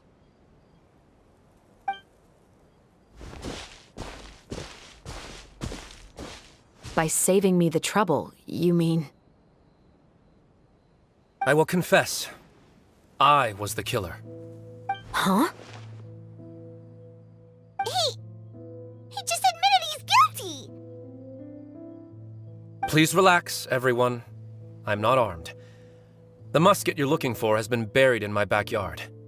Then it's my responsibility to inform you, Mr. Baptiste, that everything you say right now will be used as evidence for the inevitable trial. Yes, I am perfectly aware of that. I must say, I hate this feeling. Oh? Is it because I confessed? Or because you've been proven wrong? Both, I suppose. For the same reason as the one I wrote out in my novel, of course. I did it to exact revenge. I know you haven't figured out the link between the two of us. Had you done so, I'd have been taken away to the headquarters a long time ago. But that won't stop me from always remembering his grotesque face. After all, he was the one who killed my mother. Your mother is still healthy and well. You know, I was adopted as a child. I was referring to my birth mother. That was never recorded in the orphanage's records. Please forgive a 6-year-old child for concocting some lies to protect himself after watching his mother die right in front of him. So, your novel, it was like a record of your life? No, of course not. It was a work of fiction with many embellished parts. But I am indeed the illegitimate son of a wealthy and influential man who abused his power to murder my mother. That part was 100% real. But the man you killed didn't have a Mora to his name. He was a hired assassin. An irredeemable beast who sank his fangs into a defenseless woman just for a few bags of Mora. But if that's really the truth, you wouldn't be telling us any of this now. You still haven't managed to take revenge against your father, the true mastermind behind it all. I never thought I'd hear that kind of thing from the captain of the Special Security and Surveillance Patrol. I'm simply skeptical about your motives. It's simple, really. I've grown tired of everything and don't want to shoulder this burden anymore. You may have considered me too soft to pull the trigger. Well, as it turns out, you are exactly right. I've become overwhelmed by the aftermath of the murder. So you're going to call a stop to your revenge, just like that? The true mastermind is too rich and too powerful for me. I've accepted that I will never be able to avenge my mother alone. And so what? The characters in your book never gave up. Now, Officer Chevreuse, I'm the one who has killed a man, aren't I? Are you trying to convince me to commit another crime? What's your father's name? How do you plan to prove the veracity of all of your claims? Well, I'd like to speak with you privately. Sure. Why don't we speak privately at the guard's headquarters? No, it has to be here. I must ensure that we won't be overheard. Fine. Let's talk here. When I said won't be overheard, I meant by anyone. I would like to speak with you and you alone.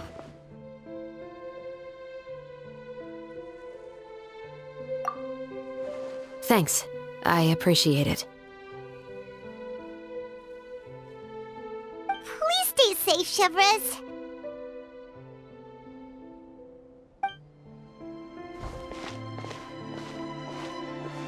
All right. Let's hear it. Will you really believe what I'm about to say? Well, that depends on what you're going to tell me. Fair enough. Fair enough. Then listen closely.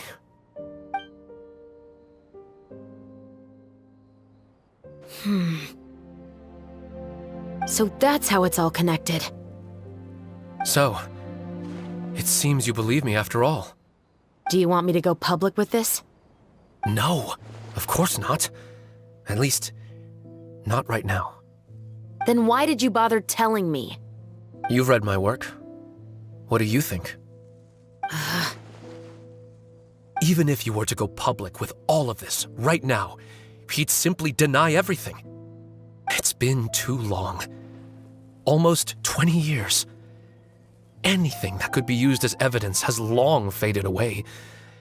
Even if there might have been a solitary island of truth once upon a time, it has long sunk beneath the waves by now. Justice will never find him. Not if you don't try. I know that as the captain of the Special Security and Surveillance Patrol, you will always stand on the side of justice. But do you really think a cushy life in prison really constitutes justice for him? I bet he could lead an extremely comfortable life in the fortress of Meripede. What are you trying to say? I've been observing you from a distance. Your portrayal of the musketeer was exquisite. Pull the trigger of justice against him. Let the villain get what he deserves. You want me to let you go so you may complete your revenge? No, Officer Chevres. I know that would be impossible. No. What I'd like is for you to perform the deed on my behalf. Oh, Chevres sure is taking her time. What could they be talking about anyway? Oh, Paimon's worried. What if he decided to attack her?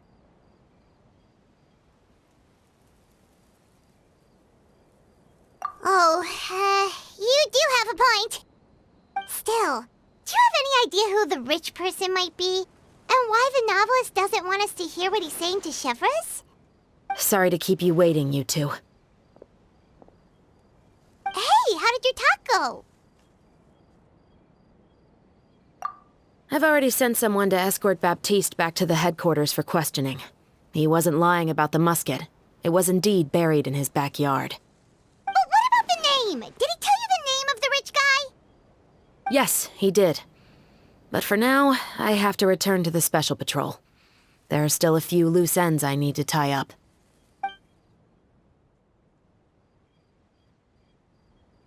I'll probably be quite busy over the next few days, so apologies if you don't see me on set. All right, Paimon understands if you can't tell us everything you know. We'll just keep an eye on the Steambird then. Actually, there's still something else I need your help with.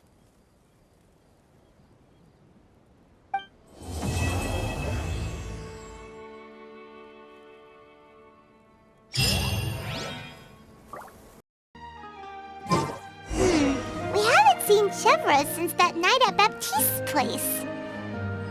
Well, guess there's no point in worrying about it now. Let's go join up with the others.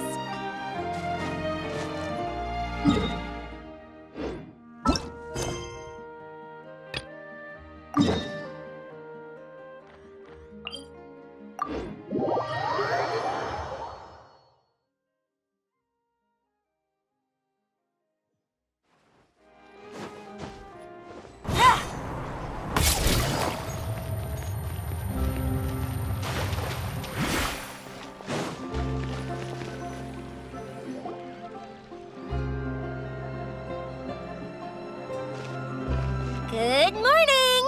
Ayaka and I were just talking about you. Is Chevra still not joining us today? Probably not. We haven't seen her either. Huh? That's such a pity. Director Farina said that we've only got a few small scenes left before wrapping up the entire thing. She even said that she'll get me into a couple scenes, so everyone will have a chance to shine in front of the camera. We were also planning on having a victory feast once we're all finished filming. You can join us, right? If only Chevros was here. I still haven't taken a photo with her. I'm afraid that can't be helped. Those special patrol folks are like phantoms when they've got a case on their hands. But to be honest, I'm even more concerned by what I read in the Steambird earlier this morning. It said that the killer in the murder case was none other than the author of the Two Musketeers. Oh yeah, I heard about that too. He came forward and confessed his crimes, but gave no explanation as to why he pulled the trigger. We didn't know about this case at all when we joined the film. Is it going to affect the reception of our work? From a pure publicity standpoint, this will draw a lot more attention to our film. I have to say, though, that no director can be perfectly comfortable with garnering attention through means other than artistic skill. To be fair, I feel like that ship sailed the moment you allowed yourself to be named as the director on our posters. It's not my fault that I'm super popular. What was that saying again? My popularity has, Sunk to an all-time low? spread to the four corners of Teyvat.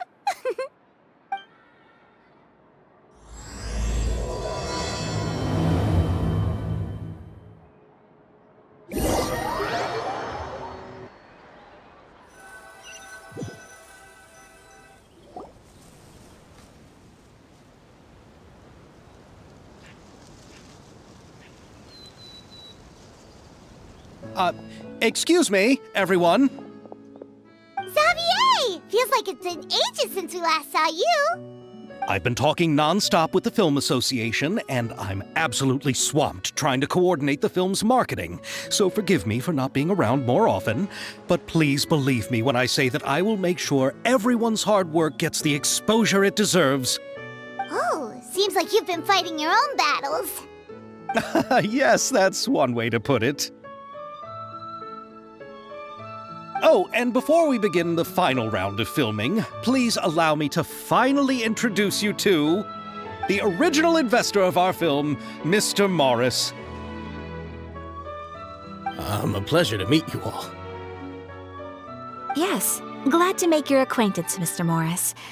We've heard about the issues you've encountered with your financial situation, and genuinely hope that things have taken a turn for the better. Oh, well, the situation has indeed improved somewhat. Don't worry, Mr. Morris. Accidents and last-minute challenges happen all the time. There's no need to blame yourself over it. The good news is that we're almost done filming now, and I would even say that this is the best story I've ever seen. Is that so? I say that's great news. All right, now that we've gotten all the pleasantries out of the way, let's get the show on the road. We'll mostly be filming typical people and scenery from the streets today to improve the sense of environmental ambiance in some parts of the film. Oh, and there'll be a cameo for Mr. Kamisato and Miss Yoimiya as well. They'll be used to show outsider perspectives on the fates of the Two Musketeers. That's right. Ayato should be here any minute. Excellent! Then let's start with the scenery shots. Camera and clapper loader, you're up. Yep, we'll be ready. Remember, all we need are some wide zoom shots of the streets. If you happen to find some particularly lovely patches of flowers and grass, feel free to grab some close-ups of those as well. Ready? Lights! Camera! Action! Okay, now move the camera slowly. Try to focus on that flower. What's wrong? Just adjust the focal length a bit.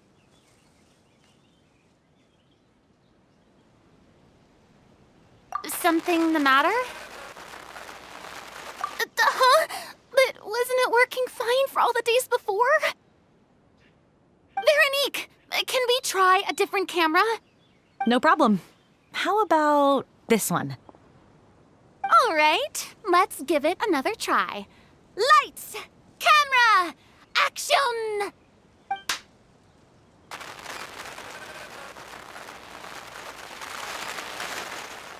Don't tell me. This one is broken too? Veronique, do we have any other spare ones we can use? I'm afraid we only brought these two today. What? Then go find a workshop to get them repaired right away. Oh, and you too, Bono. Go find our spare camera in the warehouse and bring it back to the set. On it. Greetings, everyone. My apologies for the delay. Is something the matter, Ayaka? It seems like there are some issues with the filming equipment today. We're stuck for the moment. I see. Well, let's not just stand here twiddling our thumbs. Actors, to the makeup booth. We'll start on the next scene as soon as we get a working camera. The people at the workshop told me that the part which holds the lens in place seemed to have fallen off. That's super strange. It was perfectly fine just yesterday. Well, no time to dwell on that now. Let's get back to filming. Ahem! Quiet on set! Places, everyone! Lights! Camera! Action! By the way, have you heard about that recent murder case? Yes, I have. It seems that they've caused quite the commotion in the city. I heard that the chief of the guards is so mad about not catching the culprit that he's about to explode. Oh? I find that quite hard to imagine, considering how he already looks most days. Director, we have a problem. Oh, we're in the middle of a take! Couldn't you wait until we wrapped up this scene? No, Director, our film, all the finalized film that we've been keeping in the case has disappeared. Oh, wait, what did you say? Mr. Bono, please take me to where the film was kept right away. I'm coming too. No, Yoimiya, you have to stay here. Oh. Okay, listen up. Everyone who's not working on this current scene can go with Bono to look for the film. Everyone else, stay put and wrap up the scene. Unbelievable. How could all these problems happen in just one day? We're back. How did it go? Did you find the film? We found it in the sewers. Huh? In the sewers? Is the film still okay? We discovered it just in time, so we should still be able to salvage it. The others are checking now to see if we lost any specific scenes. Oh, you scared me for a moment there. I nearly thought we had lost everything. I really don't want to experience that feeling of despair again. Okay, but who could have stolen the film and dumped it there? Could it be, some competitors working on other films? But if they wanted to harass us, why wait until the last day? Okay, we don't have time to really look into it right now. Let's strike while the iron is still hot and wrap this thing up once and for all. Yeah, let's finish it.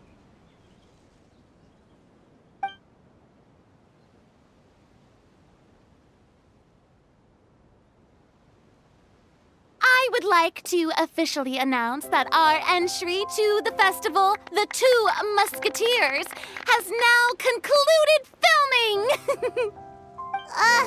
Paimon is spent. It's so late already. Even though the filming process proved to be extremely challenging, everyone provided valuable and unique contributions to the final product. Thank you all for your dedication and support. And just like Director Farina, I would also like to extend my most heartfelt thanks to all of you. Really, you've all helped me so much. All right, let's save the awards speech for later, and hopefully also get some rehearsals in before the real thing. Anyway, now it's time to party! Let's all make our way to the beach and have a celebration feast so loud and fun that even the blubber beast will want in. Party, party! Paimon wants to party!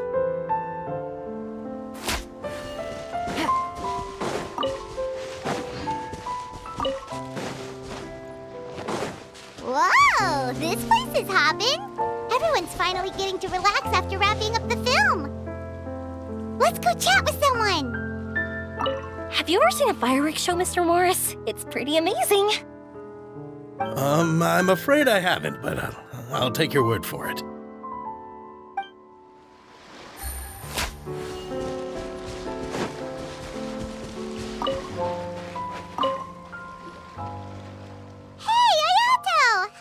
Been going? Everything went rather smoothly. Thank you for your concern. Ayato told me that we've already confirmed the dates for some Inazuma Fontaine cultural exchange events. So the next time we visit, we'll be doing so in our capacities as the representatives of the Yashiro Commission. Oh, that's great! Then maybe Paimon will be able to find Fontaine detective novels in Inazuma from now on! Oh, wait. Wouldn't Yaimiko get upset if that happens? That would be stealing some of her business.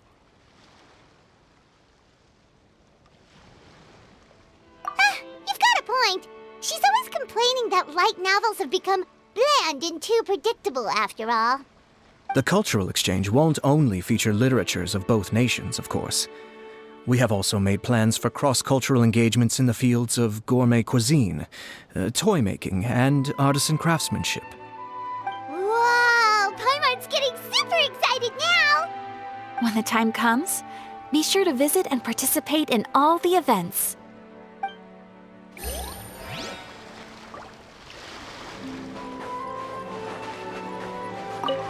Oh, this is turning out to be quite the party.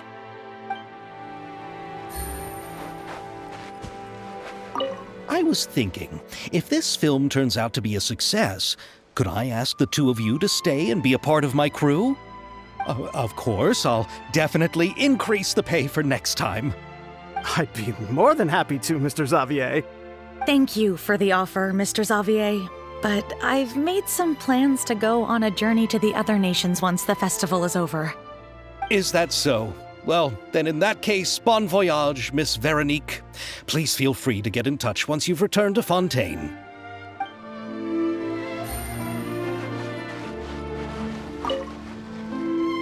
Farina!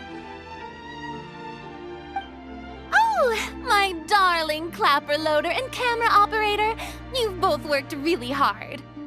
Paimon thinks you worked even harder than us. Honestly, Paimon was getting a little tired of playing with the clapperboard by the end of it. Worst of all, Paimon started having dreams of you shouting, "Lights, camera, action!" into Paimon's ears. The actual dream can't even start until you've yelled that. Hey, if anything, shouldn't I be more grand and delightful than your dreams? We've been through so much together, and that's how your brain remembers me? That's not Paimon's fault. We've just used the clapperboard too much lately. Anyway, what's most important is that we've wrapped the film. I'm pretty confident that we'll take first prize. Hey, no need to mention the official name. Wait, now that you mention it, if we did win the prize, would Farina just get a statue of herself? Come on, I don't need that kind of attention. Xavier can accept the reward on our behalf. But just imagine! Farina accepting the Farina Award and holding a Farina statue. I'm going back to my dessert now.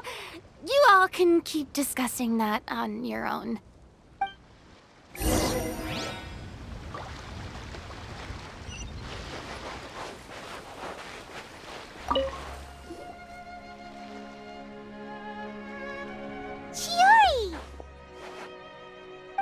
to. Are you not really into these kinds of big social occasions? Not particularly. But this is still better than Fontaine Fashion Week. But if this film becomes a big hit, people will definitely come flocking to your shop. Yes, that's highly likely. As long as the film can premiere as planned. Are you still worried about the case? That and all the obstacles we had to face today. You're right. It's as if all our bad luck just manifested at once. But why today of all days? No. No, it's nothing. We've already delivered the film to the editors, so there should be nothing more to worry about. How are you doing, Mr. Morris? You having a good time? Well, you could say that. Do you happen to know when the party is scheduled to end? Judging by how much fun everyone's having, I'd say probably not until well after midnight. Is there something that you still have to take care of at home, Mr. Morris? Oh, well, I'm just not a late night person, so I might take off shortly. Oh no! Silly me. I almost forgot something super important. Oh, what is it? I prepared a whole batch of fireworks for the party, but I forgot to bring them over from the warehouse. Fireworks, you say? Well, that's truly a pity. Sorry things didn't go as planned. Could you help me carry them over, Mr. Morris? I won't be able to fetch all of them by myself. Me? Are you sure that you can't find anyone else? I just wanted to make this a surprise for everyone. The warehouse isn't far from here. We'll be there in no time. Pretty please, Mr. Morris. These are some of the best fireworks I've ever made. So I also want you to see them before you leave. They're stunning. I promise that they'll be a once-in-a-lifetime experience that you'll never forget. But... It's okay. Just come with me. If we're sneaky enough, nobody else will see us leaving. All right. The warehouse is right over here. I moved the fireworks there in advance, so it shouldn't be too much work bringing them back. It's still a ways away from the party. Sorry about that, Mr. Morris. It's probably because I'm used to carrying fireworks all the time, so it doesn't feel like a lot of work to me.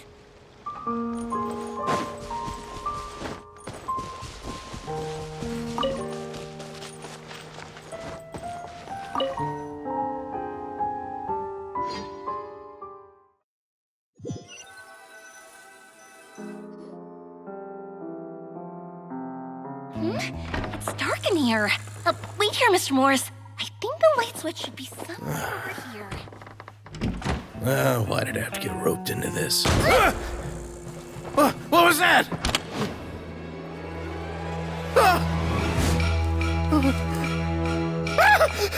Who's there? Get me out! Get me out of here! Did you really think you'd get away, Morris?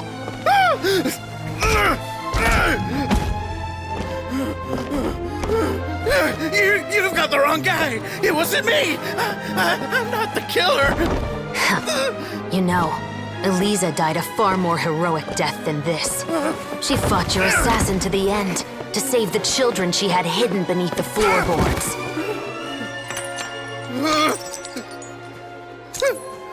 That is Eliza's pendant, the one with a photo of you two inside. The one you gave her. Ring any bells? It's a fake! It has to be! There's no way! No way your assassin didn't destroy it, you mean?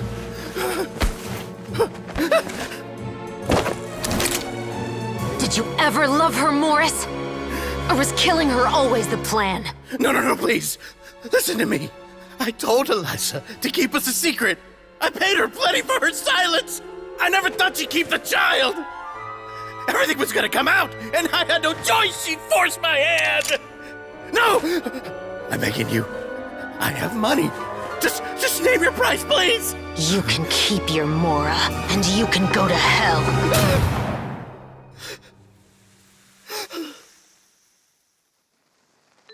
I'm Captain Shovraz of the Special Patrol. Morris, you're under arrest for Eliza's murder.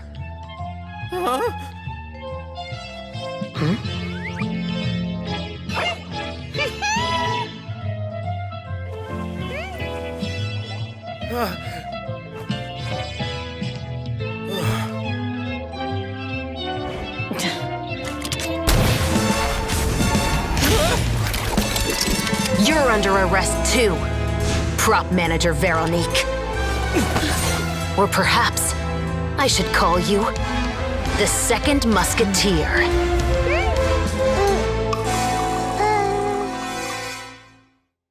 Wait, what's going on? This wasn't in the script. Drop the gun, Veronique. Why? Why would you keep me from exacting revenge on this heartless monster? Drop your weapon. This is my final warning.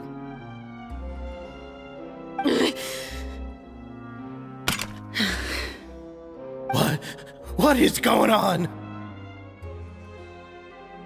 Do I have to spell it out for you, Morris?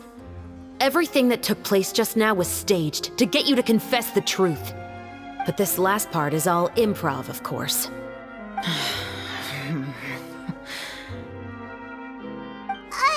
Chevrolet, you told us you wanted us to help you stage a play. You never said anything about the second musketeer. It's because even I had no way to confirm my theory until now. Thank you for your performance, Yoimiya. Could I trouble you to go and bring in the other Special Patrol members? They should be on standby just outside. Oh, and please tell the other cast members not to worry about us. We'll be rejoining them shortly. On it!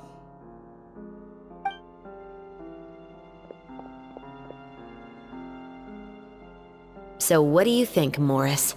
Care to talk about what happened 20 years ago? My patience is limited, you know. Don't force me to take you back to the interrogation room. I'd wager that you wouldn't last for more than a minute in there. With the recording we made, you have no chance of winning in court.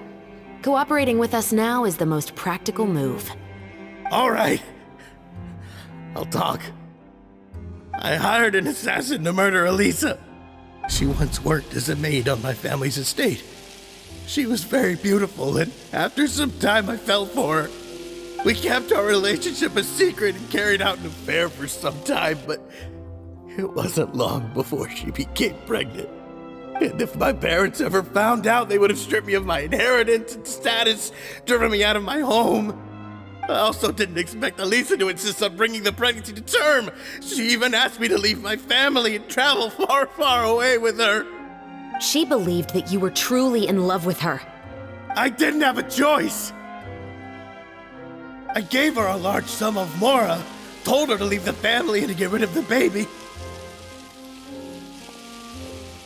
But then years later, she sent me a letter. There were photos of 2 children, and she even asked if I could find some time to visit them. Huh? 2 children? Paimon thought Baptiste was the only... you mean... Even if she had the children against your will, you could have just ignored the letter entirely. Why kill her? I had just gotten engaged to be married to an heiress from another wealthy family. So if anyone were to find out about Elisa, my life would be completely ruined. I didn't have a choice. No, you always had a choice. You just made the wrong choice. Again. Do you know how it feels to watch your mother be killed right in front of you? My brother and I were hardly even school age yet. We were hidden beneath the floorboards, grasping each other's hands like a lifeline. We were so terrified that we didn't even know we could ever take a breath. All we could do was to watch Mother try to fight back, and then collapse to the floor. Even after the assassin left, we were still too terrified to leave our hiding spot. We thought that he might come back. It was only until the next evening when we finally climbed out and gathered around our mother. But she had already become cold and stiff to the touch.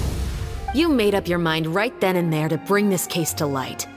Not only that, we resolved to get our revenge.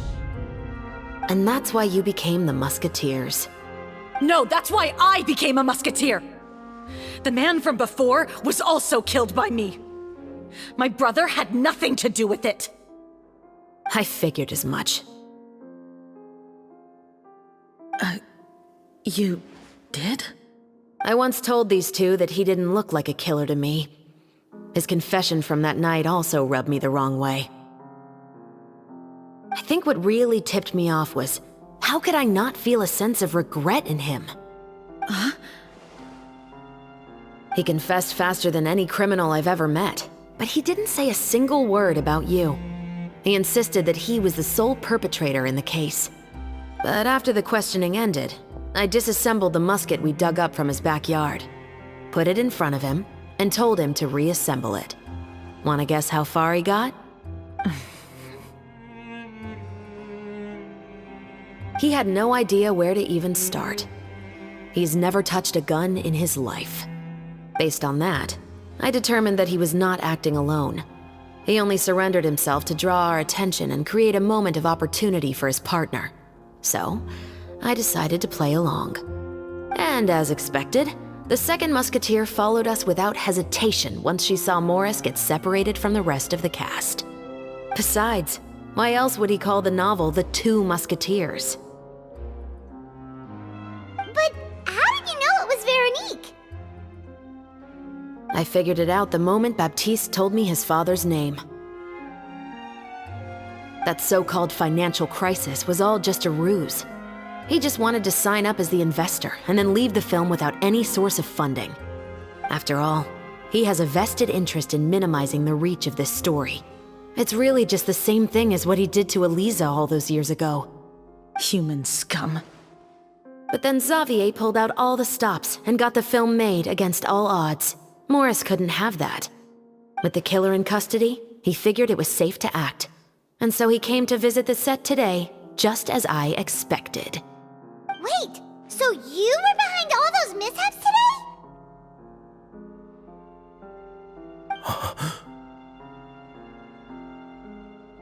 As for the identity of the second musketeer, I assumed they'd probably stay close to Morris and look for an opening.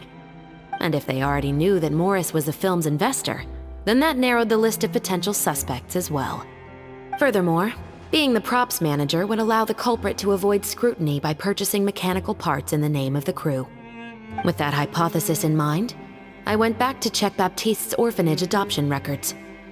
Guess whose name I saw on the same page, just a few lines from his. My brother. He trusted you. As in, he trusted me to perform the deed on his behalf? He trusted you to stand on the side of justice. I am. I thought you could do it as well. Oh, the look on your face when you told him to go to hell. I really thought you'd put a bullet in his brain. You know what he has done. Are you telling me that you'd rather see him spend the rest of his life living like a king in the fortress of Meripede? I will never be able to forget the feeling of my mother's cold, lifeless hands. And you would call this ending fair?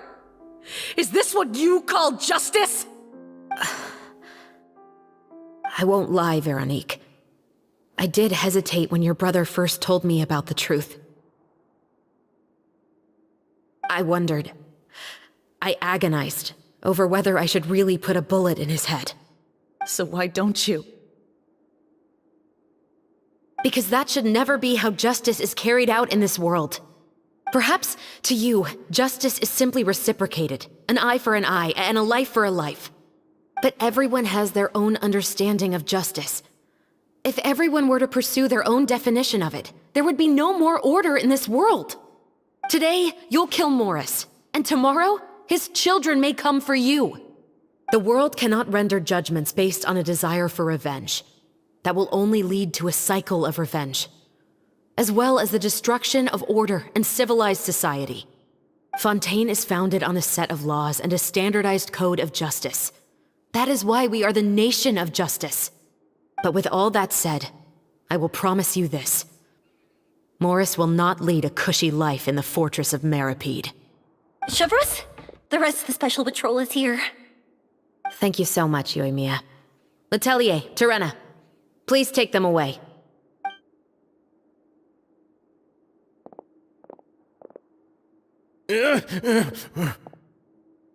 I still can't agree with your reasoning. I know. Justice has not been delivered. At least, not today.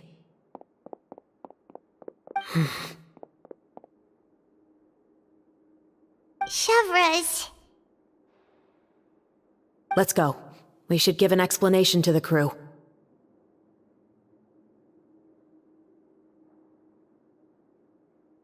Thank you for your concern. I'm fine. I'm just thinking about the things in life that have driven people to take justice into their own hands.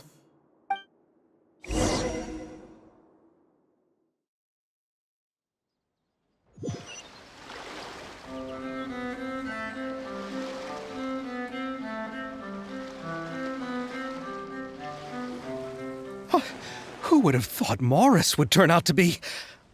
I'm at a loss of words. How could he have done something like this? I'm just glad that you're all safe and sound. Who knew that such a labyrinth of cases would be behind this story? Well, what should we do now? We have a finished film, of course, but should we still go ahead with the premiere? What do you mean? Shouldn't you be even more motivated to spread the word now that you've learned the truth? Chiori is right. I'd also like more people to see this story for themselves. But the real ending of the story seems to have deviated somewhat from the one in the script. Is that still acceptable to you, Miss Chevros? The call is yours. We still have time to reshoot an ending if that's what you'd like. No, it's fine as is. I like what we have for the catharsis. Romanticism is what gives works of art their appeal. Fiction is able to explore means of restitution that could never work in real life. Just like the real world, the world of stories also has its own set of rules and justice. These different possibilities are what initially drew me to reading in the first place. Sounds good to me. I support your decision. What about Veronique? Will she be okay? She will soon face her judgment alongside her brother and Morris. If I had to guess, they'll probably all be sent to the fortress of Meripede. I'll make sure to give Risley a heads up about it. Oh, you mean that kind of heads up? Exactly. Ahem. All right, then the matter's settled. Now that everything's been taken care of, there's no reason for us to keep looking all gloomy and grumpy. Let's get back to the feast and enjoy each other's company. We'll be starting the post-production process tomorrow. You should join us, Chevros. You missed the first few hours of the party, didn't you?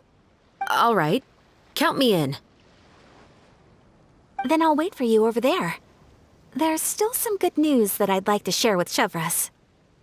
Traveler, Paimon, could you wait for me by the sea after the party ends? I'd like to go on a brief walk with the two of you. Thank you very much.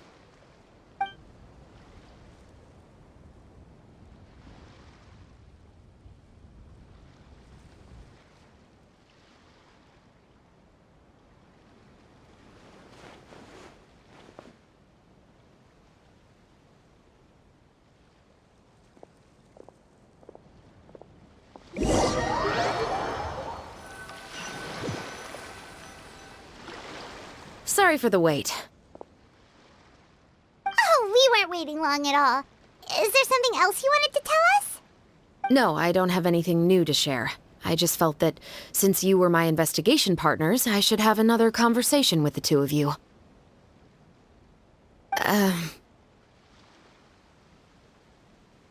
Traveler, how would you have responded to Baptiste's request if you were in my shoes? When I was young, my father often took me here to swim. We'd come rain or shine, even when it was freezing cold. He told me that swimming was the best activity to train one's strength of will. You could never give up before reaching the shore, especially when the water was cold. Oh? Why's that? Because the moment you give up would be the moment you die. At that point, I still hadn't received my vision. One winter, the chilly wind felt almost like knives on my skin, and the seawater was so frigid that it numbed my toes the moment I stepped in. I cried and begged my father to spare me from having to swim across, but he wouldn't listen. He used to be a member of the Special Patrol as well. You could say it was his way of educating his children. That sounds awful. When he saw that I wouldn't stop crying, he just picked me up and tossed me into the icy water. The bone-chilling cold took away my senses. I couldn't feel anything but fear and rage. I waited for my father to save me, but one look and I knew he'd already started swimming for the opposite shore. I realized that if I were to give up, I really would die right then and there. I used all of my strength to try and catch up to my father.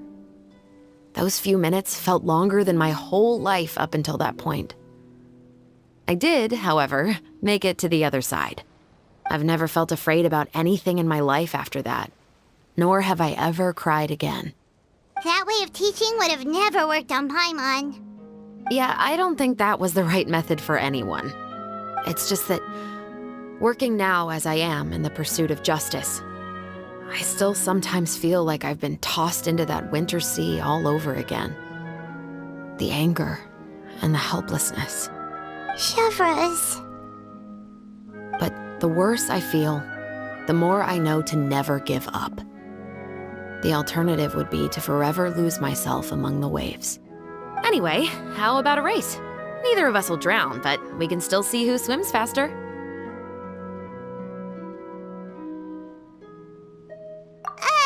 You guys go ahead! Paimon will grab the clapperboard to mark the start of the race.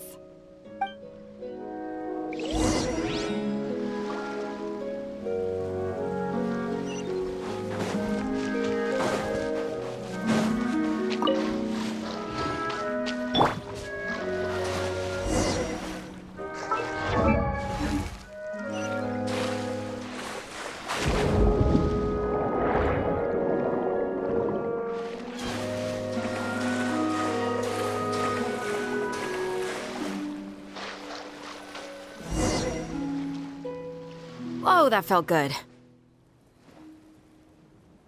You were so fast in the water, Chevreuse. You were swimming even faster than Paimon can fly. So, about the Special Patrol, did you join because of your dad?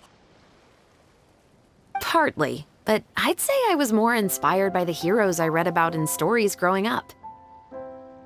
Oh, so it's due to your love of stories. Of course, it was only after I joined the Special Patrol that I learned that truth is often stranger than fiction. Come on, let's walk a bit more.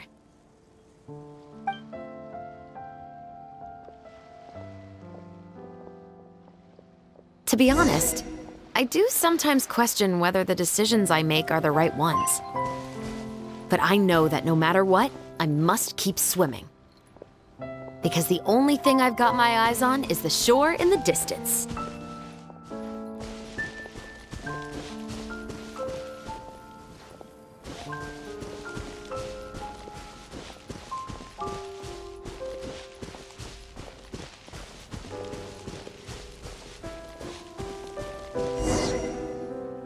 Thank you for coming on this walk with me. I feel a lot better after getting all that off my chest. Huh. We're nearly back at Baptiste's house. Huh. You're right. I didn't realize we were so close. He really did plant a lot of flowers. It's just like how he described it in the story. Huh? Wait. Paimon, Traveler, look! The rainbow roses in the garden. They're in full bloom now.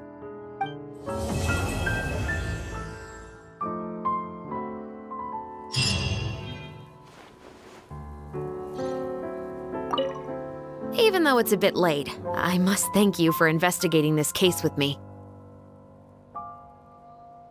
Not on behalf of the Special Patrol this time. It's a personal expression of gratitude from yours truly. Oh, you want to hear more about my father? To be honest, I didn't spend that much time with him. He was always busy with the Special Patrol, so he would often return home really late at night. Some nights, he didn't come home at all.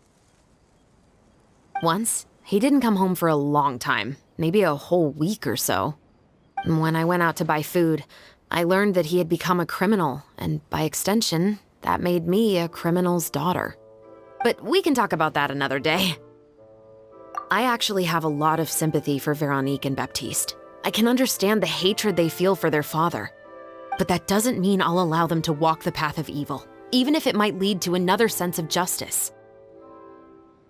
Films are different from the real world. They're a form of art and represent the wishes in people's hearts. I adore the two Musketeers, and I'm very happy to have had the opportunity to act the role as one. I can't wait to catch the film when it premieres in the Opera House. I'm looking forward to seeing the audience's reaction to the climactic ending. Thank you for looking out for me. I'll see you at the award ceremony. I'd be very surprised if we don't win.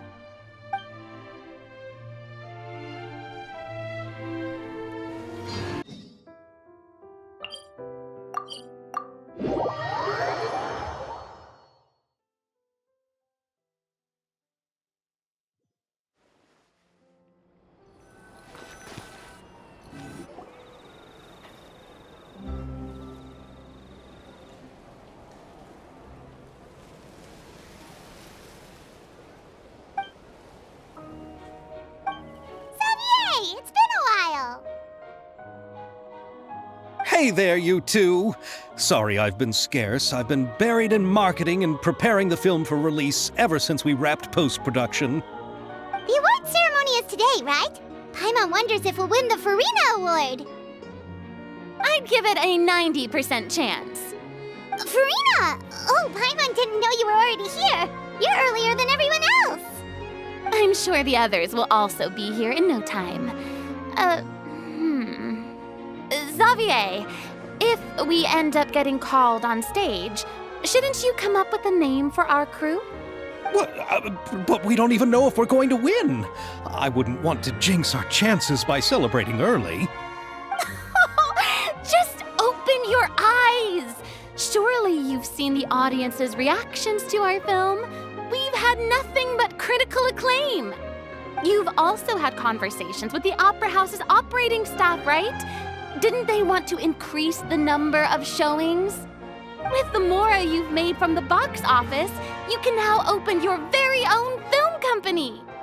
But that's all credit to my amazing crew. You've all helped to make this a reality, so I can't be the only one asked to come up with a name. Well, give it some thought. I'm sure the crew will respect your choice. All right, but before that, Traveler and Paimon, could I trouble you to quickly pay a visit to the Fortress of Meripede? Huh? But shouldn't we stay for the award ceremony? I wanted to ask you two to invite Shavraz to join us at the ceremony. She's one of the lead roles, after all. I haven't been able to find her recently, so I haven't had the chance to invite her personally. According to the papers, the culprits of the Musket murder case will be personally escorted today by the captain of the Special Patrol to the Fortress of Meripede. Oh, Paimon gets it now.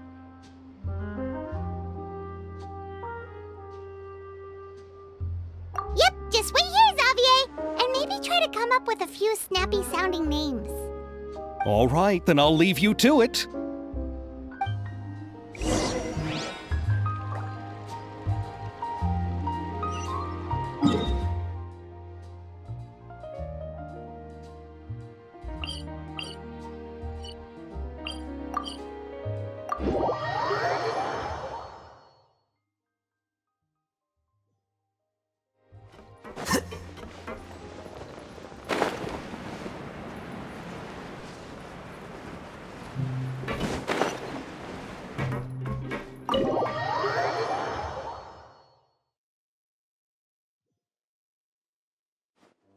This is as far as I'll be taking them. I'll leave the three of them to you now. Got another errand to run? Something like that. I'm expected at a party. Now that's something you don't hear every day. Found a new pastime? No, it's just a special occasion. Shavraz! Risley! Festivals really do bring people together. It's been a while since I last had so many visitors at the Fortress of Meripede. Call it the festival spirit, I guess. Yeah, you could say that. Even our head nurse has gotten herself all worked up preparing super deluxe nutritious shakes. Just one gulp and you'll have met all your nutrition needs. Were you talking about work just now? We've already finished discussing everything. So, what do you think about my heads up, Mr. Risley? I believe I haven't yet made any promises or guarantees. But you also didn't shoot me down. Here, how about this? You could give everyone a copy of the newspaper. Perhaps on the day when the cover story happens to, oh, I don't know, expose a certain someone's misdeeds from 20 years ago? I suppose then a certain someone may soon find himself the most unlucky person in the Fortress of Meripede? While another 2 people will soon be hailed as heroes. Speaking of heroes, did you two need something from me? Actually, we're here for... You're here to invite me to the party, right? Don't worry, I didn't forget. Ooh, then let's head back right away! See you, Risley! Happy Fontanalia Festival! And the same to you.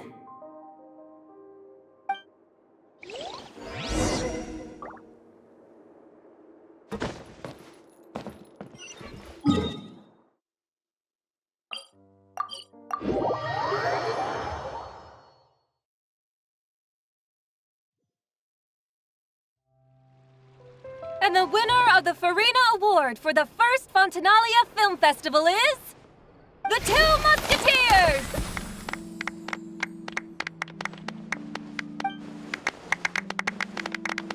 We won! We really won! Congratulations, Mr. Xavier. We won? I can't believe it! I really can't thank all of you enough! See? My takes on Fontaine's entertainment industry have never been wrong. Now, please welcome to the stage the producer of The Two Musketeers, Mr. Xavier!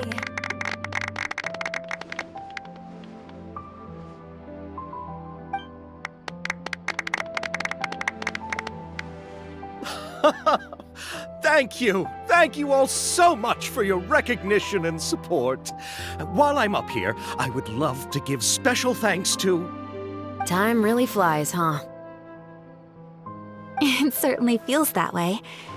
It feels like it was only yesterday when you were teaching me to hold a musket. Will you come back to Fontaine again? Of course! I'm very fond of this city. There are so many novel and interesting things that it's been hard to keep track of them all. But how about you? Would you be interested in visiting Inazuma? I can't say the thought has crossed my mind before, but I'd be willing to consider it now. I will be eagerly awaiting your visit. It would be wonderful if you could visit my home and enjoy a taste of our tea and desserts. Yeah, let's keep in touch. Did you accomplish all you came here for? Yes. And you should visit Inazuma again sometime. How has Ogura and her business been? To my knowledge, she's doing quite well. Tell her I said hi.